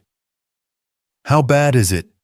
Alexander asked, though he already knew the answer from Jennifer's tone. "It's bad, sir. The article paints Elena as a homeless woman who targeted you specifically, and it quotes this Brad Peterson saying that she'd always been ambitious and willing to do anything to get ahead. There are also quotes from her parents." Alexander's hand tightened on the phone. "Her parents spoke to the press. According to the article, they confirmed that Elena had been cut off financially due to her poor choices, and that they weren't surprised she'd found a wealthy man to take care of her." The betrayal hit Alexander like a physical blow. Elena's own parents, who had abandoned her when she needed them most, were now publicly humiliating her for having the audacity to survive their abandonment. "Sir," Jennifer's voice brought him back to the present. "What would you like me to do about the photographers?" "Call security. Make sure they can't get into the building. And Jennifer," Alexander's voice was cold steel, "I want you to find out everything you can about Brad Peterson. Financial records, academic records, legal history, everything." "Of course, sir. Should I prepare a statement?" Alexander thought about Elena sleeping peacefully down the hall, about Noah safe in his crib, about the fragile happiness they'd been building together for the past few days. In a few hours, Elena would wake up to find her private pain splashed across tabloids, her motives questioned, her character assassinated by people who claimed to love her. "Not yet," Alexander said. "Let me talk to Elena first." After hanging up, Alexander sat in his office staring out at the Manhattan skyline as it lightened with dawn. He'd been naive to think they could build something beautiful without the outside world intruding. His wealth and profile made him a target, and now Elena and Noah were targets too. The sound of Noah crying drifted down the hallway, followed by Elena's soft voice soothing him. Alexander closed his eyes, listening to the domestic sounds that had become so precious to him. In a few minutes, he would have to shatter Elena's peace with news that would change everything. He found her in the nursery, sitting in the rocking chair, with Noah at her breast, her hair falling in golden waves around her face as she sang softly to him. The morning light streaming through the windows made her look almost ethereal, like something from a Renaissance painting. "Good morning," she said, smiling up at him. "Someone was hungry this morning." Alexander's heart clenched at the trust and love in her voice. "Elena, we need to talk." Something in his tone made her smile fade. "What's wrong?" Alexander sat on the edge of the crib that had once been Michael's, choosing his words carefully. "There's a story in the newspapers today about us." Elena went very still. "What kind of story?" "The kind that sells papers," Alexander said grimly. "Someone photographed us at the hospital yesterday, and a reporter managed to track down Brad and your parents." The color drained from Elena's face. "Oh God, what did they say?" Alexander pulled out his phone, showing her the headline he'd looked up while she was nursing Noah. Elena stared at the screen, her green eyes filling with tears as she read. "They're calling me a gold digger," she whispered. "They're wrong." "Are they?" Elena's voice was bitter. "Look at the facts, Alexander. Homeless woman with a baby, asks rich man for food, ends up living in his penthouse 3 days later. From the outside, it looks exactly like what they're saying. From the outside, people are idiots who don't know anything about us," Alexander said firmly. "Elena, look at me." She raised her eyes to his, and Alexander saw fear there, not of the media attention, but of losing what they'd found together. "Do you remember what you said to me that first night at the restaurant?" Alexander asked gently. "You said you wouldn't normally ask for help, but your son needed you to be brave." Elena nodded, unable to speak. "You're going to need to be brave again," Alexander continued, "because this is going to get worse before it gets better. The photographers outside are just the beginning. There will be more stories, more invasion of privacy, more people trying to tear down what we have." "Maybe I should go," Elena said quietly. "Maybe Noah and I should disappear before this gets any worse." "No." Alexander's voice was sharp enough to make Noah startle. "Elena, no. Running away won't solve anything, and it sure as hell won't make me stop loving you. But your reputation, my reputation survived losing my family and becoming a reclusive hermit for 10 years. It can survive me falling in love with an extraordinary woman and her son." Alexander moved to kneel beside the rocking chair, taking Elena's free hand in his. "But I need to know that you trust me, that you trust us enough to weather this storm together." Elena stared down at their joined hands, then at Noah, who had finished nursing and was now sleeping peacefully against her chest. "I trust you," she said finally, "but I'm terrified." "So am I," Alexander admitted. "But we're going to fight this together. And Elena, we're going to win." The first battle came sooner than expected. By 10 o'clock, the lobby of Alexander's building was swarming with reporters, and his doorman called to inform him that several news vans had taken up residence across the street. Elena stood at the living room windows, staring down at the circus below, with a mixture of fascination and horror. "There are so many of them," she said. "They smell blood in the water." Alexander replied grimly, pacing behind her with his phone pressed to his ear. He was coordinating with his legal team, his public relations firm, and building security to manage the crisis. "Mr. Cole," Maria appeared in the doorway, her usually calm demeanor ruffled. There are reporters calling the house phone. They're asking about Miss Elena and the baby. Don't answer it, Alexander instructed. And Maria, I want you to take the rest of the week off, with pay. This is going to get messy and I don't want you caught in the crossfire. I'm not leaving, Maria said firmly. This family needs me. The word family hung in the air, and Alexander felt something warm expand in his chest despite the circumstances. Maria had worked for him for 8 years, had been there through his darkest days after Sarah and Michael's deaths.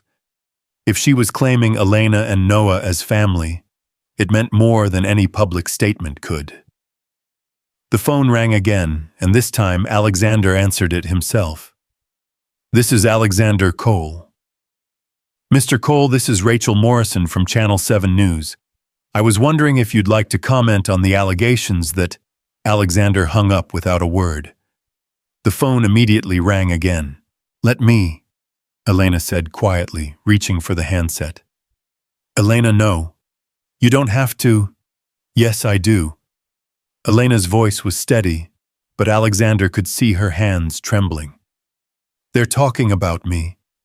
I should be the one to defend myself. She answered the phone with surprising composure. Hello. Is this Elena Hayes? The voice was sharp, predatory. This is Elena, and you are... David Chen from the New York Post.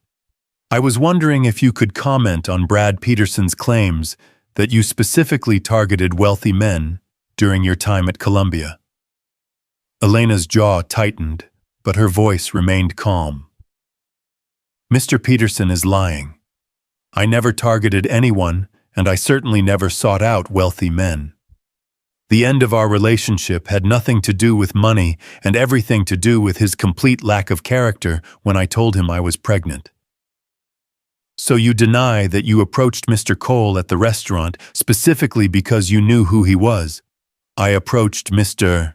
Cole because I was hungry and desperate, and he was the only person in that restaurant who looked at me like I was a human being instead of a problem to be ignored. Elena's voice grew stronger. I had no idea who he was until later. But you moved into his penthouse within 24 hours. I accepted help from someone who offered it freely and with genuine kindness. If that makes me a gold digger in your mind, then you need to examine your own assumptions about what motivates human decency. Elena hung up her hands, shaking now. Alexander pulled her into his arms, feeling her trembling against his chest. You were magnificent, he murmured into her hair. I was terrified, Elena admitted, but I couldn't let them define our story with their lies. The phone rang again, but this time Alexander let it go to voicemail. And again, and again. By noon, there were 47 messages from various news outlets, each one more aggressive than the last. We can't live like this, Elena said, bouncing a fussy Noah, who seemed to sense the tension in the house. We won't have to, Alexander assured her. Jennifer is setting up interviews with legitimate journalists, people who will actually listen to our side of the story. And what is our side of the story? Elena asked. Because I'm starting to lose track of what's real and what they're making up. Alexander took Noah from her arms, settling the baby against his shoulder, with the natural ease that had developed over the past few days. Our side is the truth, that you're a brave, intelligent woman who found herself in an impossible situation and chose love over everything else. That I'm a man who forgot how to live until you reminded me. That what we have is real and beautiful and worth fighting for. But what if it's not enough? Elena's voice was small. What if the pressure destroys what we're trying to build? Before Alexander could answer, his phone buzzed with a text from Jennifer. Turn on Channel 4, now. Alexander reached for the remote, clicking to the local news station. Elena's photo filled the screen, not a flattering headshot, but clearly a surveillance photo taken without her knowledge. The chyron read, "Billionaire's Baby Mama, the Real Story." Sources close to Elena Hayes describe a pattern of manipulative behavior dating back to her college years, the reporter was saying. Hayes allegedly targeted successful men using her looks and charm to gain access to their resources. "That's not true," Elena whispered, but her voice lacked conviction. The story continued with quotes from unnamed classmates describing Elena as calculating and ambitious. Then Brad Peterson appeared on screen looking polished and media-ready in an expensive suit. Elena was always very focused on status and material things. He said, his voice carrying just the right note of reluctant honesty. "When she got pregnant, I offered to do the right thing, but she said she had other plans. I guess now we know what those plans were." Elena made a sound like she'd been physically struck. "He's lying. Alexander, he's lying about everything." "I know," Alexander said grimly, but the damage was being done. The story painted Elena as a master manipulator and Alexander as her latest victim. Then Elena's parents appeared on screen, and Alexander felt Elena go rigid beside him. "We're heartbroken about the choices our daughter has made," her mother said, her voice carefully modulated for maximum sympathy. "We tried to help her during her pregnancy, but she refused our guidance and cut contact with us. We had hoped she would mature and make better decisions for her child's sake." "You tried to force me to give up my baby," Elena whispered at the screen. "You cut me off completely." Her father nodded sadly at the reporter's questions. "We're praying that Elena will realize that using this man's generosity isn't what's best for her son. Children need stability, not scandal." Elena was crying now.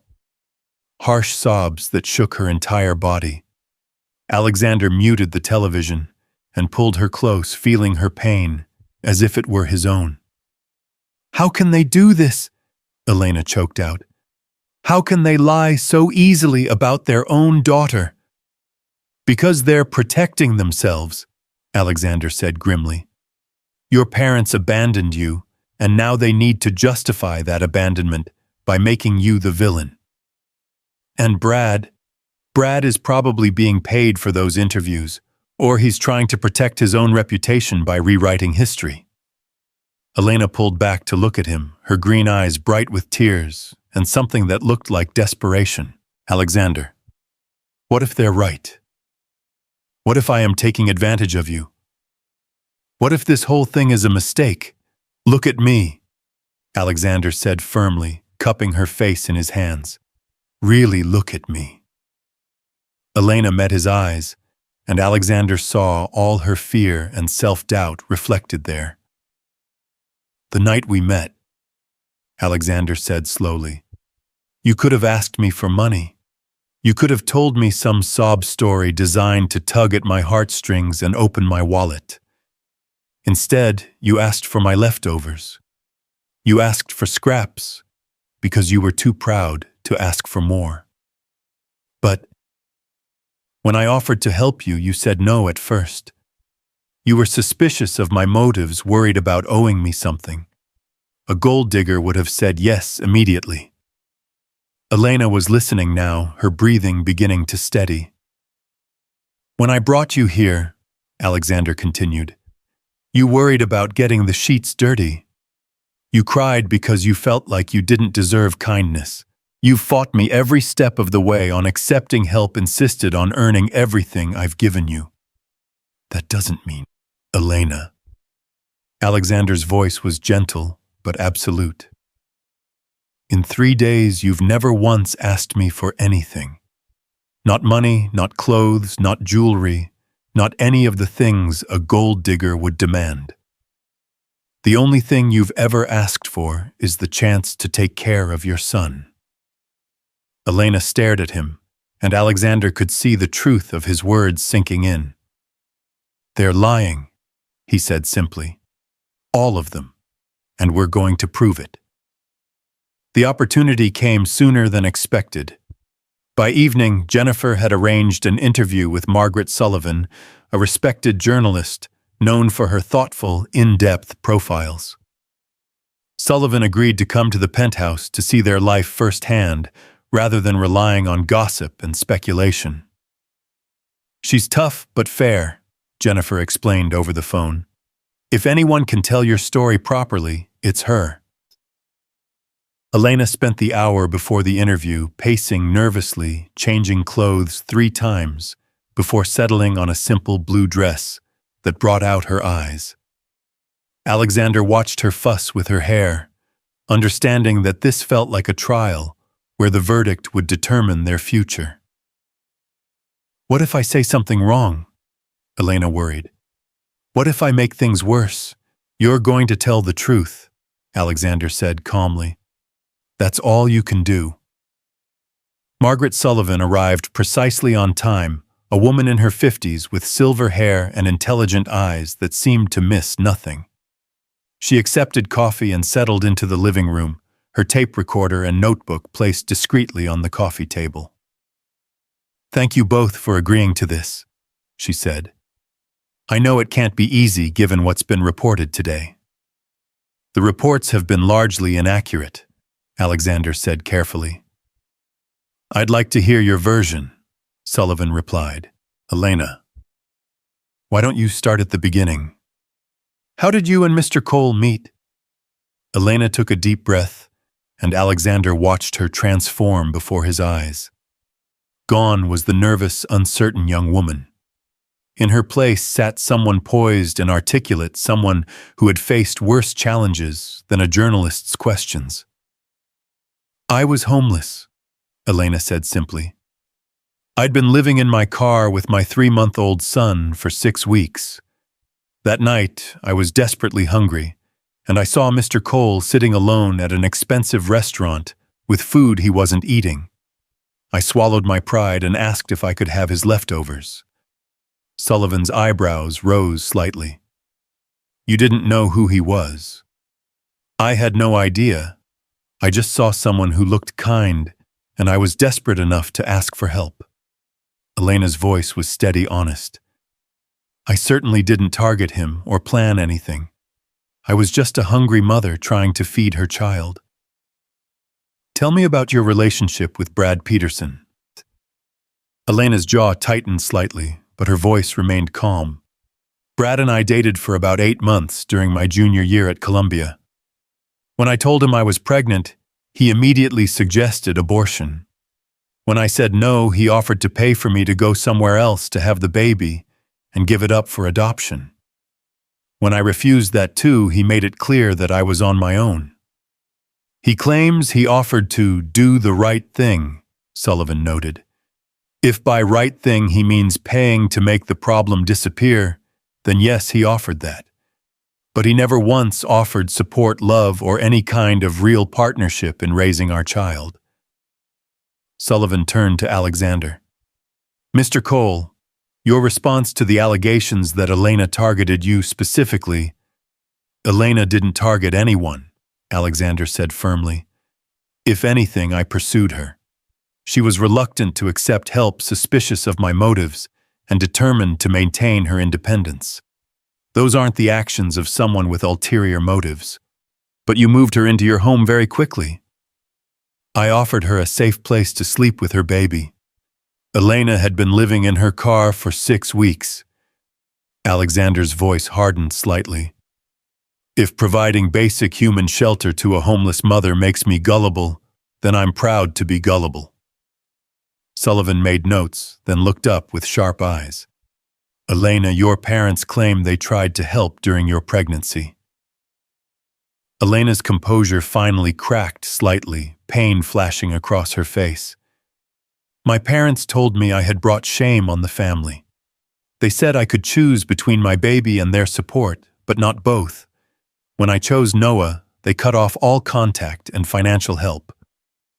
"That must have been devastating." "It was. But it also showed me what kind of love I didn't want my son to grow up with. Conditional love, love that disappears the moment you make choices they don't approve of." And now they're speaking to the media about your relationship with Mr. Cole. Elena's voice went cold. Now they're trying to rewrite history to make themselves look like the victims. It's easier to blame me for being manipulative than to admit they abandoned their daughter and grandson when we needed them most. Sullivan spent another hour asking detailed questions, probing gently but thoroughly into their relationship, their plans for the future, their feelings about the media attention. When she finally put away her recorder, she looked thoughtful. "Off the record," she said, "I've been doing this for 25 years. I can usually spot a fake relationship or a calculated move.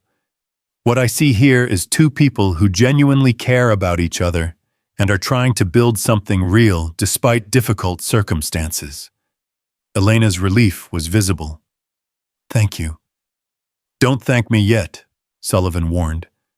"I tell the truth as I see it, but that doesn't mean everyone will believe it. The story of the calculating gold digger is more exciting than the story of two people falling in love." After Sullivan left, Elena collapsed onto the couch, emotionally drained. Alexander sat beside her, pulling her close as Noah slept peacefully in his carrier. "How do you think it went?" Elena asked. "I think you were incredible," Alexander said honestly. "Strong, honest, articulate. Everything they're claiming you're not." "Will it be enough?" Alexander thought about the forces arrayed against them: sensationalist media, vengeful ex-boyfriend, self-protective parents. "I don't know," he admitted. "But we've told our truth. That's all we can control." Elena was quiet for a long moment. Then she turned to look at him. "Alexander, what if this gets worse? What if they keep digging, keep attacking? What if it affects your business, your reputation?" "Then we'll deal with it," Alexander said simply. "But what if—" "Elena." Alexander silenced her with a gentle kiss. "Do you remember what I told you that first night about feeling human again?" She nodded. "That was true then, and it's true now. Whatever they say about us, whatever lies they tell, they can't take away what we have. They can't make me stop loving you." Elena's eyes filled with tears, but they were different tears now, not fear or despair, but something that looked like hope. "I love you too," she whispered. "No matter what happens, I love you too." Outside the windows, the media circus continued its vigil, waiting for more drama to feed their stories. But inside the penthouse in the quiet sanctuary they'd created together, Alexander and Elena held each other close and prepared to face whatever storm was coming. They had found something worth fighting for, and they would fight for it together. The storm that followed Margaret Sullivan's interview was unlike anything Alexander had experienced, even during the most brutal corporate takeovers of his career. For 3 weeks, their story dominated tabloid headlines and social media feeds. Anonymous sources emerged daily with new allegations, each more salacious than the last. Elena was portrayed alternately as a master manipulator, a helpless victim, and everything in between, while Alexander was cast as either a naive fool or a predatory billionaire exploiting a vulnerable young mother. But something unexpected began to happen as the media frenzy reached its peak. Sullivan's article, when it finally ran, was a masterpiece of measured journalism that painted a completely different picture from the tabloid narratives. She wrote about Elena's academic achievements, her professor's memories of a dedicated student who volunteered at children's hospitals. She tracked down classmates who described Elena as kind and studious, not the calculating social climber Brad Peterson had portrayed. More importantly, Sullivan's piece included financial records that Alexander's legal team had provided, showing that he had donated millions to children's charities over the years, long before meeting Elena. It painted him not as a man seeking to buy companionship, but as someone with a genuine history of helping others. "The public loves a redemption story," Jennifer observed during one of their daily strategy meetings. and they love seeing the underdog win. The turning point came when Dr. Sarah Chen Noah's pediatrician voluntarily spoke to reporters. Her statement was brief but powerful. In my 20 years of practice, I have rarely seen a mother more devoted to her child's well-being than Elena Hayes. The idea that she would use her son as a tool for personal gain is not only false, it's insulting to every parent who has sacrificed for their children. Elena was in the nursery feeding Noah when Alexander brought her the news. She'd grown thinner over the past weeks, the stress taking its toll despite Alexander's efforts to shield her from the worst of it. "Dr. Chen didn't have to do that," Elena said softly, tears streaming down her face. "She did it because it's the truth," Alexander replied, settling beside them on the rocking chair that had become their refuge. "And because good people recognize other good people." But the real victory came from an unexpected source. Maria had been quietly documenting their daily life with her phone, not for the media, but for her own memories. Videos of Alexander teaching Noah to grasp his finger, of Elena singing lullabies in the morning light, of the three of them reading stories together in the evening. When she showed these recordings to Alexander, he knew immediately what needed to be done. "Are you sure about this?" Elena asked when Alexander proposed releasing the footage. "Once we put our private moments out there, we can never take them back." "We're not putting them out there for entertainment," Alexander said gently. "We're showing the world who we really are." The compilation video, released through Alexander's official social media accounts, was simple and devastating in its authenticity. It showed quiet moments of genuine affection, Alexander's face lighting up when Noah smiled at him, Elena's protective tenderness as she held her son, the easy domesticity of their life together. There were no grand gestures or dramatic declarations, just the unmistakable evidence of a family learning to love each other.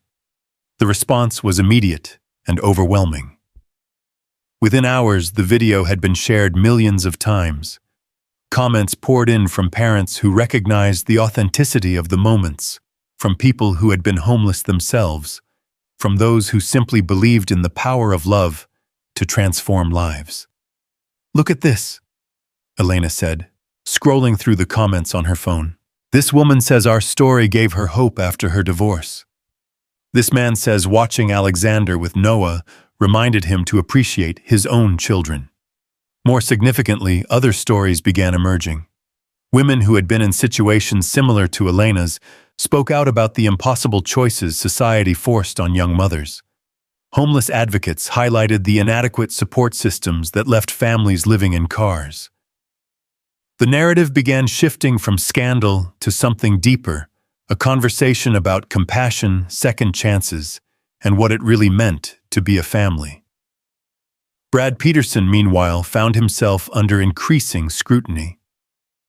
Columbia students came forward with stories about his behavior, his pattern of pursuing women from less privileged backgrounds, his casual cruelty when relationships became inconvenient. A particularly damaging video surfaced of him at a party, drunkenly bragging about his family's lawyers and how they could make problems disappear.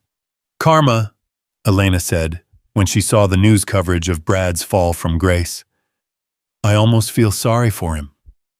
"Almost?" Alexander asked. "He made his choices," Elena said firmly, "just like we made ours." As winter melted into spring, their life began to find a new rhythm.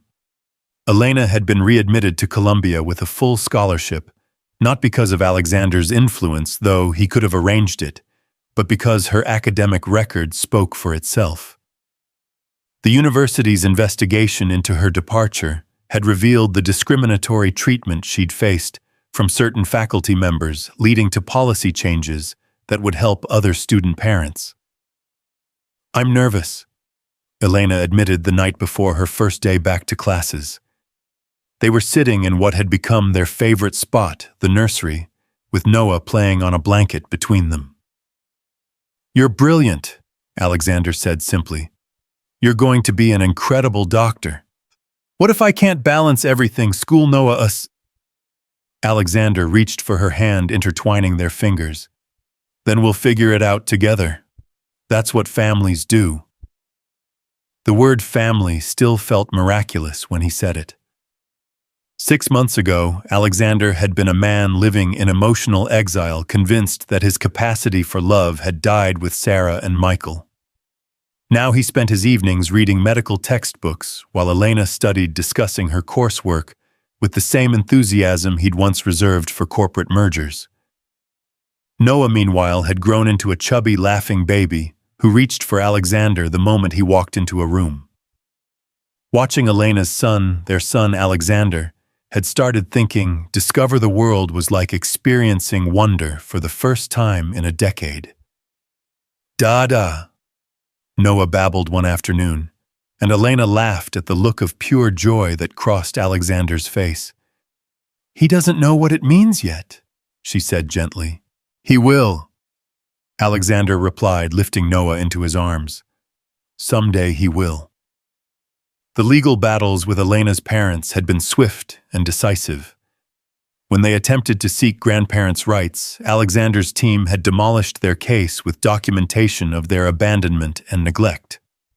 The judge's ruling was particularly harsh, noting that parents who cut contact with their child due to pregnancy could not later claim to have their grandchild's best interests at heart.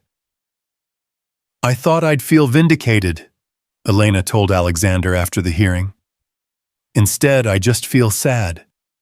Noah will never know his grandparents." "Noah will know love," Alexander assured her. "That's what matters." And Noah did know love from Elena, whose devotion never wavered. From Alexander, who discovered that loving someone else's child could feel as natural as breathing. From Maria, who had unofficially adopted the role of doting grandmother. And from the extended network of friends and colleagues who had rallied around their unconventional family. Dr. Chen became a regular presence in their lives, marveling at Noah's development and Elena's adaptation to the challenges of balancing motherhood with medical school. "You're going to be one of the rare doctors who truly understands what her patients are going through," she told Elena. "That's a gift." Alexander found himself changing too in ways he hadn't expected. His approach to business became more personal, more focused on companies that made real differences in people's lives. He established a foundation focused on supporting young parents in education, creating the safety net that Elena had lacked. "You're becoming the man you were always supposed to be," Elena told him one evening as they watched Noah attempt to crawl across the nursery floor. "What do you mean?" "When you told me about Michael wanting to be a paleontologist who would discover dinosaurs for his mother. That's who you are, Alexander. Someone who wants to discover wonderful things for the people he loves." The proposal came not with fanfare or grand gestures, but during one of their quiet Sunday morning routines.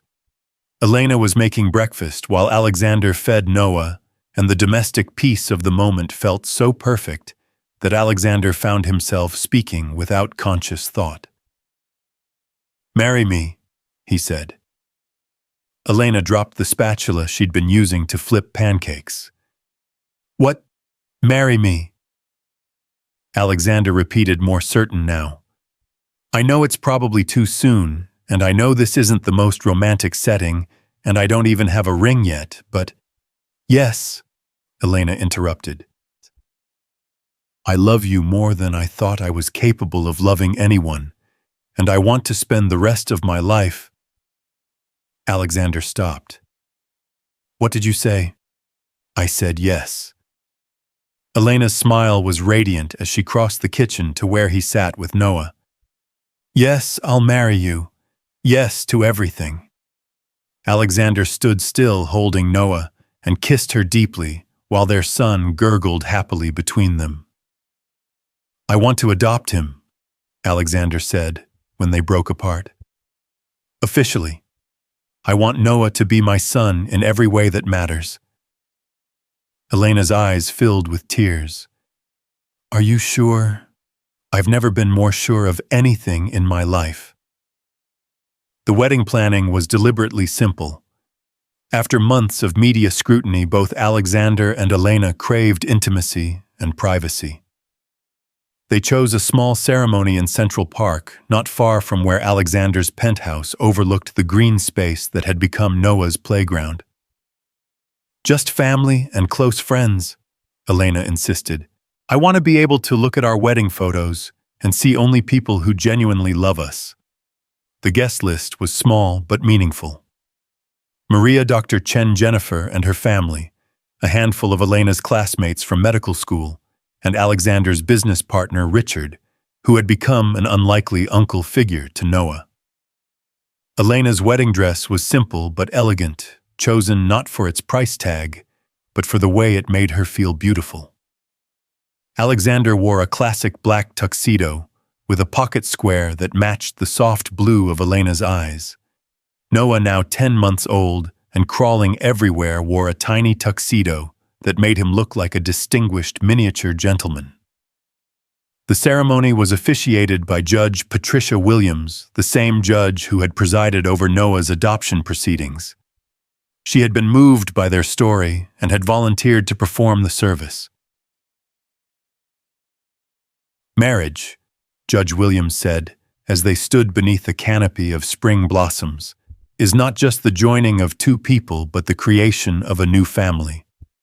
Alexander, Elena, and Noah, you have already proven that love is stronger than circumstance, that hope can triumph over adversity, and that the most beautiful families are often the ones that find each other when they need it most."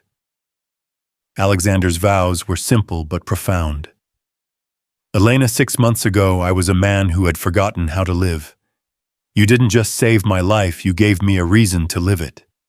I promise to love you and Noah with everything I have, to support your dreams, to be the husband and father you both deserve, and to never take for granted the miracle of being chosen by you."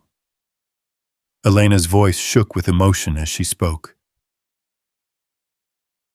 "Alexander, when I asked for your leftovers that night, I never imagined I was asking for so much more. You didn't just give me food. You gave me hope, safety, love, and a future I never dared to dream of.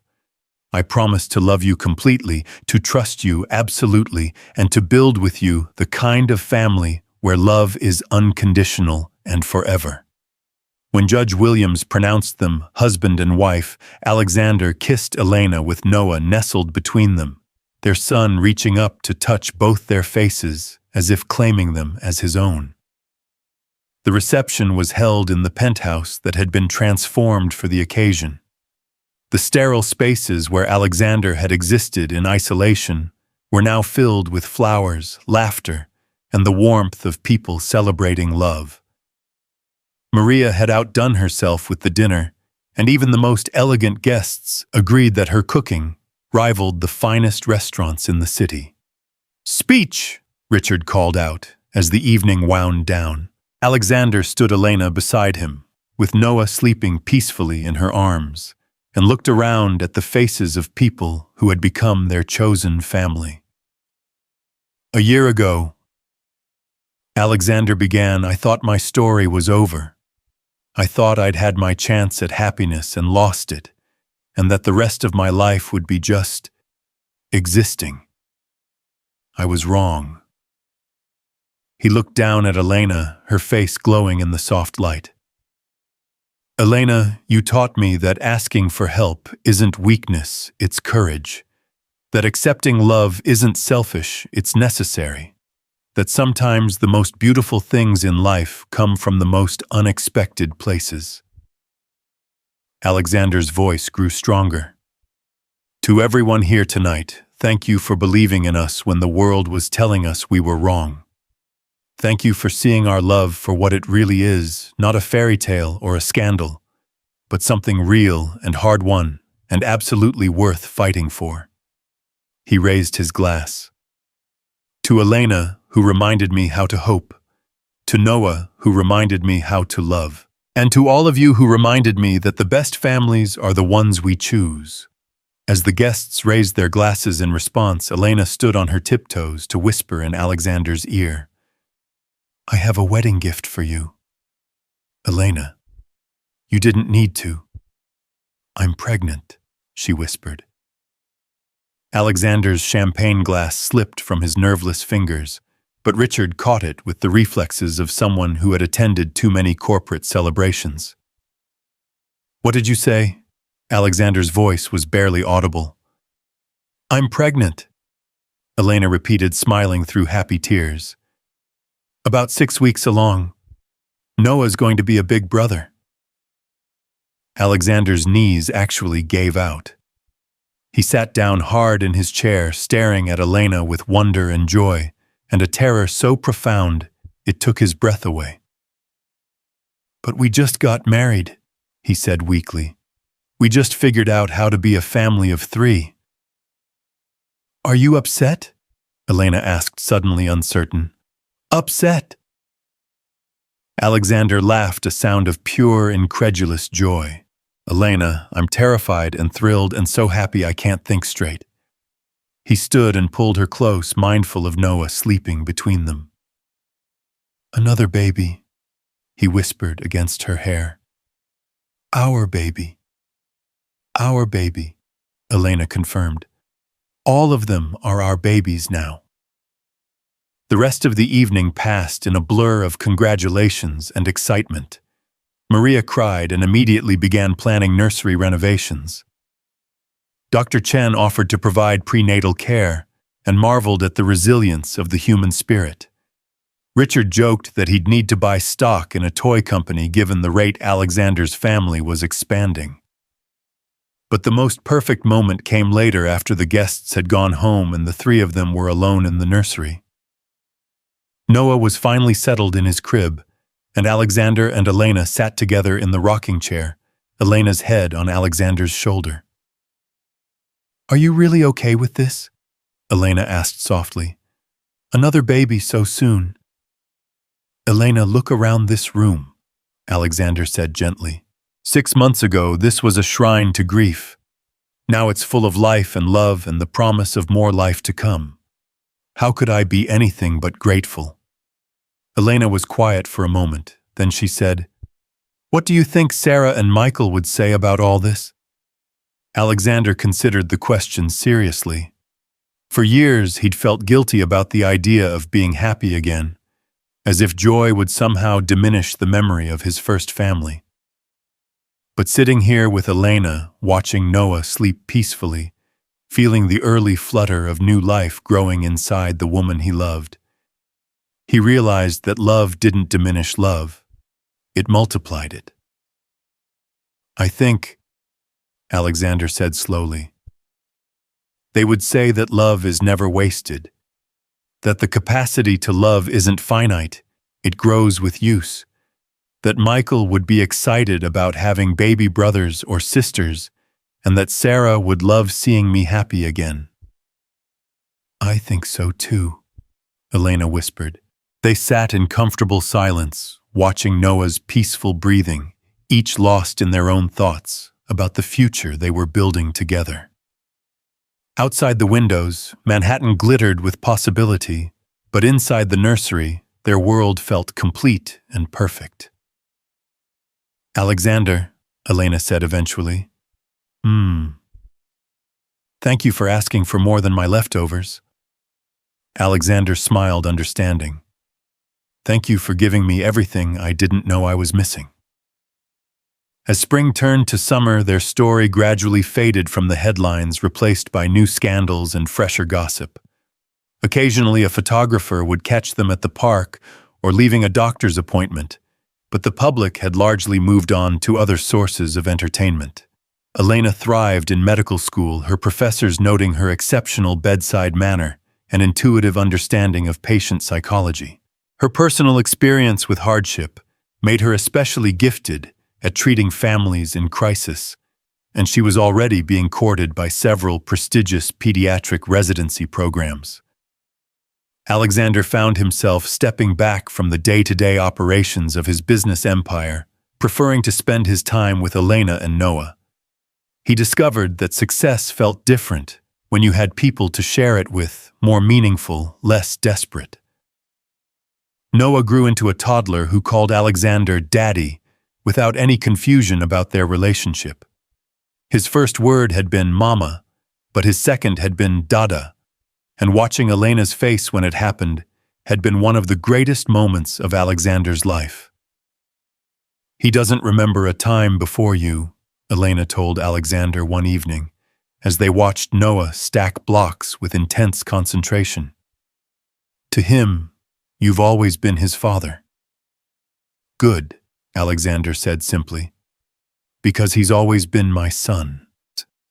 The second baby, a daughter they named Sarah Elena Cole, arrived on a snowy December morning. She was perfect, tiny, and pink, and absolutely furious about being evicted from her comfortable home. Alexander held her for the first time and felt the same overwhelming rush of protective love he'd experienced with Michael, with Noah, with this entire unexpected family that had saved his life. "She looks like you," Elena said drowsily from her hospital bed. "She looks like herself," Alexander corrected, unable to take his eyes off his daughter's face.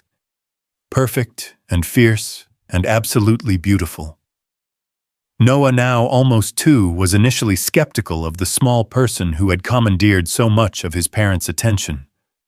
But when Sarah wrapped her tiny fingers around his chubby toddler hand, his face lit up with wonder. "Baby," he announced proudly. "My baby." "Our baby," Elena corrected gently. "Sarah is all of ours." As Alexander sat in the hospital room holding his daughter while his wife dozed and his son played quietly with his toys, he thought about the journey that had brought them to this moment.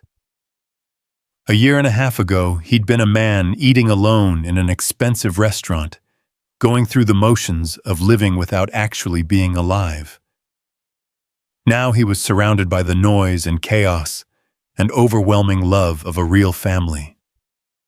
Sarah's soft breathing. Noah's chatter. Elena's gentle presence. It was everything he'd thought he'd lost forever, given back to him in a completely different form. "Did you ever imagine this?" Elena asked softly, having woken to find him staring at their children with wonder. "Never," Alexander admitted. "I couldn't have imagined any of this. Not even the part where a homeless girl asks you for leftovers and ends up changing your entire life." Alexander looked at his wife, brilliant, beautiful, brave Elena, who had walked into his empty existence and filled it with purpose and joy and hope. "Especially not that part," he said. "That was the best surprise of all." Outside the hospital windows, snow was falling softly over Manhattan, covering the city in pristine white. Somewhere out there, other stories were beginning. Other people were finding each other, falling in love, building families from the broken pieces of their separate lives. But in this room, their story had found its perfect ending, not in the dramatic gestures of fairy tales, but in the quiet miracle of ordinary love, extraordinary in its ability to heal, to transform, to create something beautiful from the most unlikely beginnings.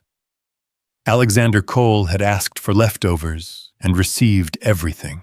Elena Hayes had given away her heart and found herself treasured beyond measure. And together, they had learned that the most precious things in life were often the ones you never saw coming. Gifts that arrived disguised as disasters, blessings that looked like burdens, love that grew from the simplest acts of human kindness. Their story would continue, filled with the beautiful chaos of raising children, the challenges of balancing careers and family, the everyday magic of lives intertwined by choice and commitment and overwhelming love. But the miracle had already happened in a restaurant where a billionaire learned to see beyond his own pain, and a young mother found the courage to ask for help. Sometimes the most extraordinary transformations began with the simplest words, "May I have your leftovers, sir?" And sometimes, if you were very lucky, The answer was not just yes, but everything.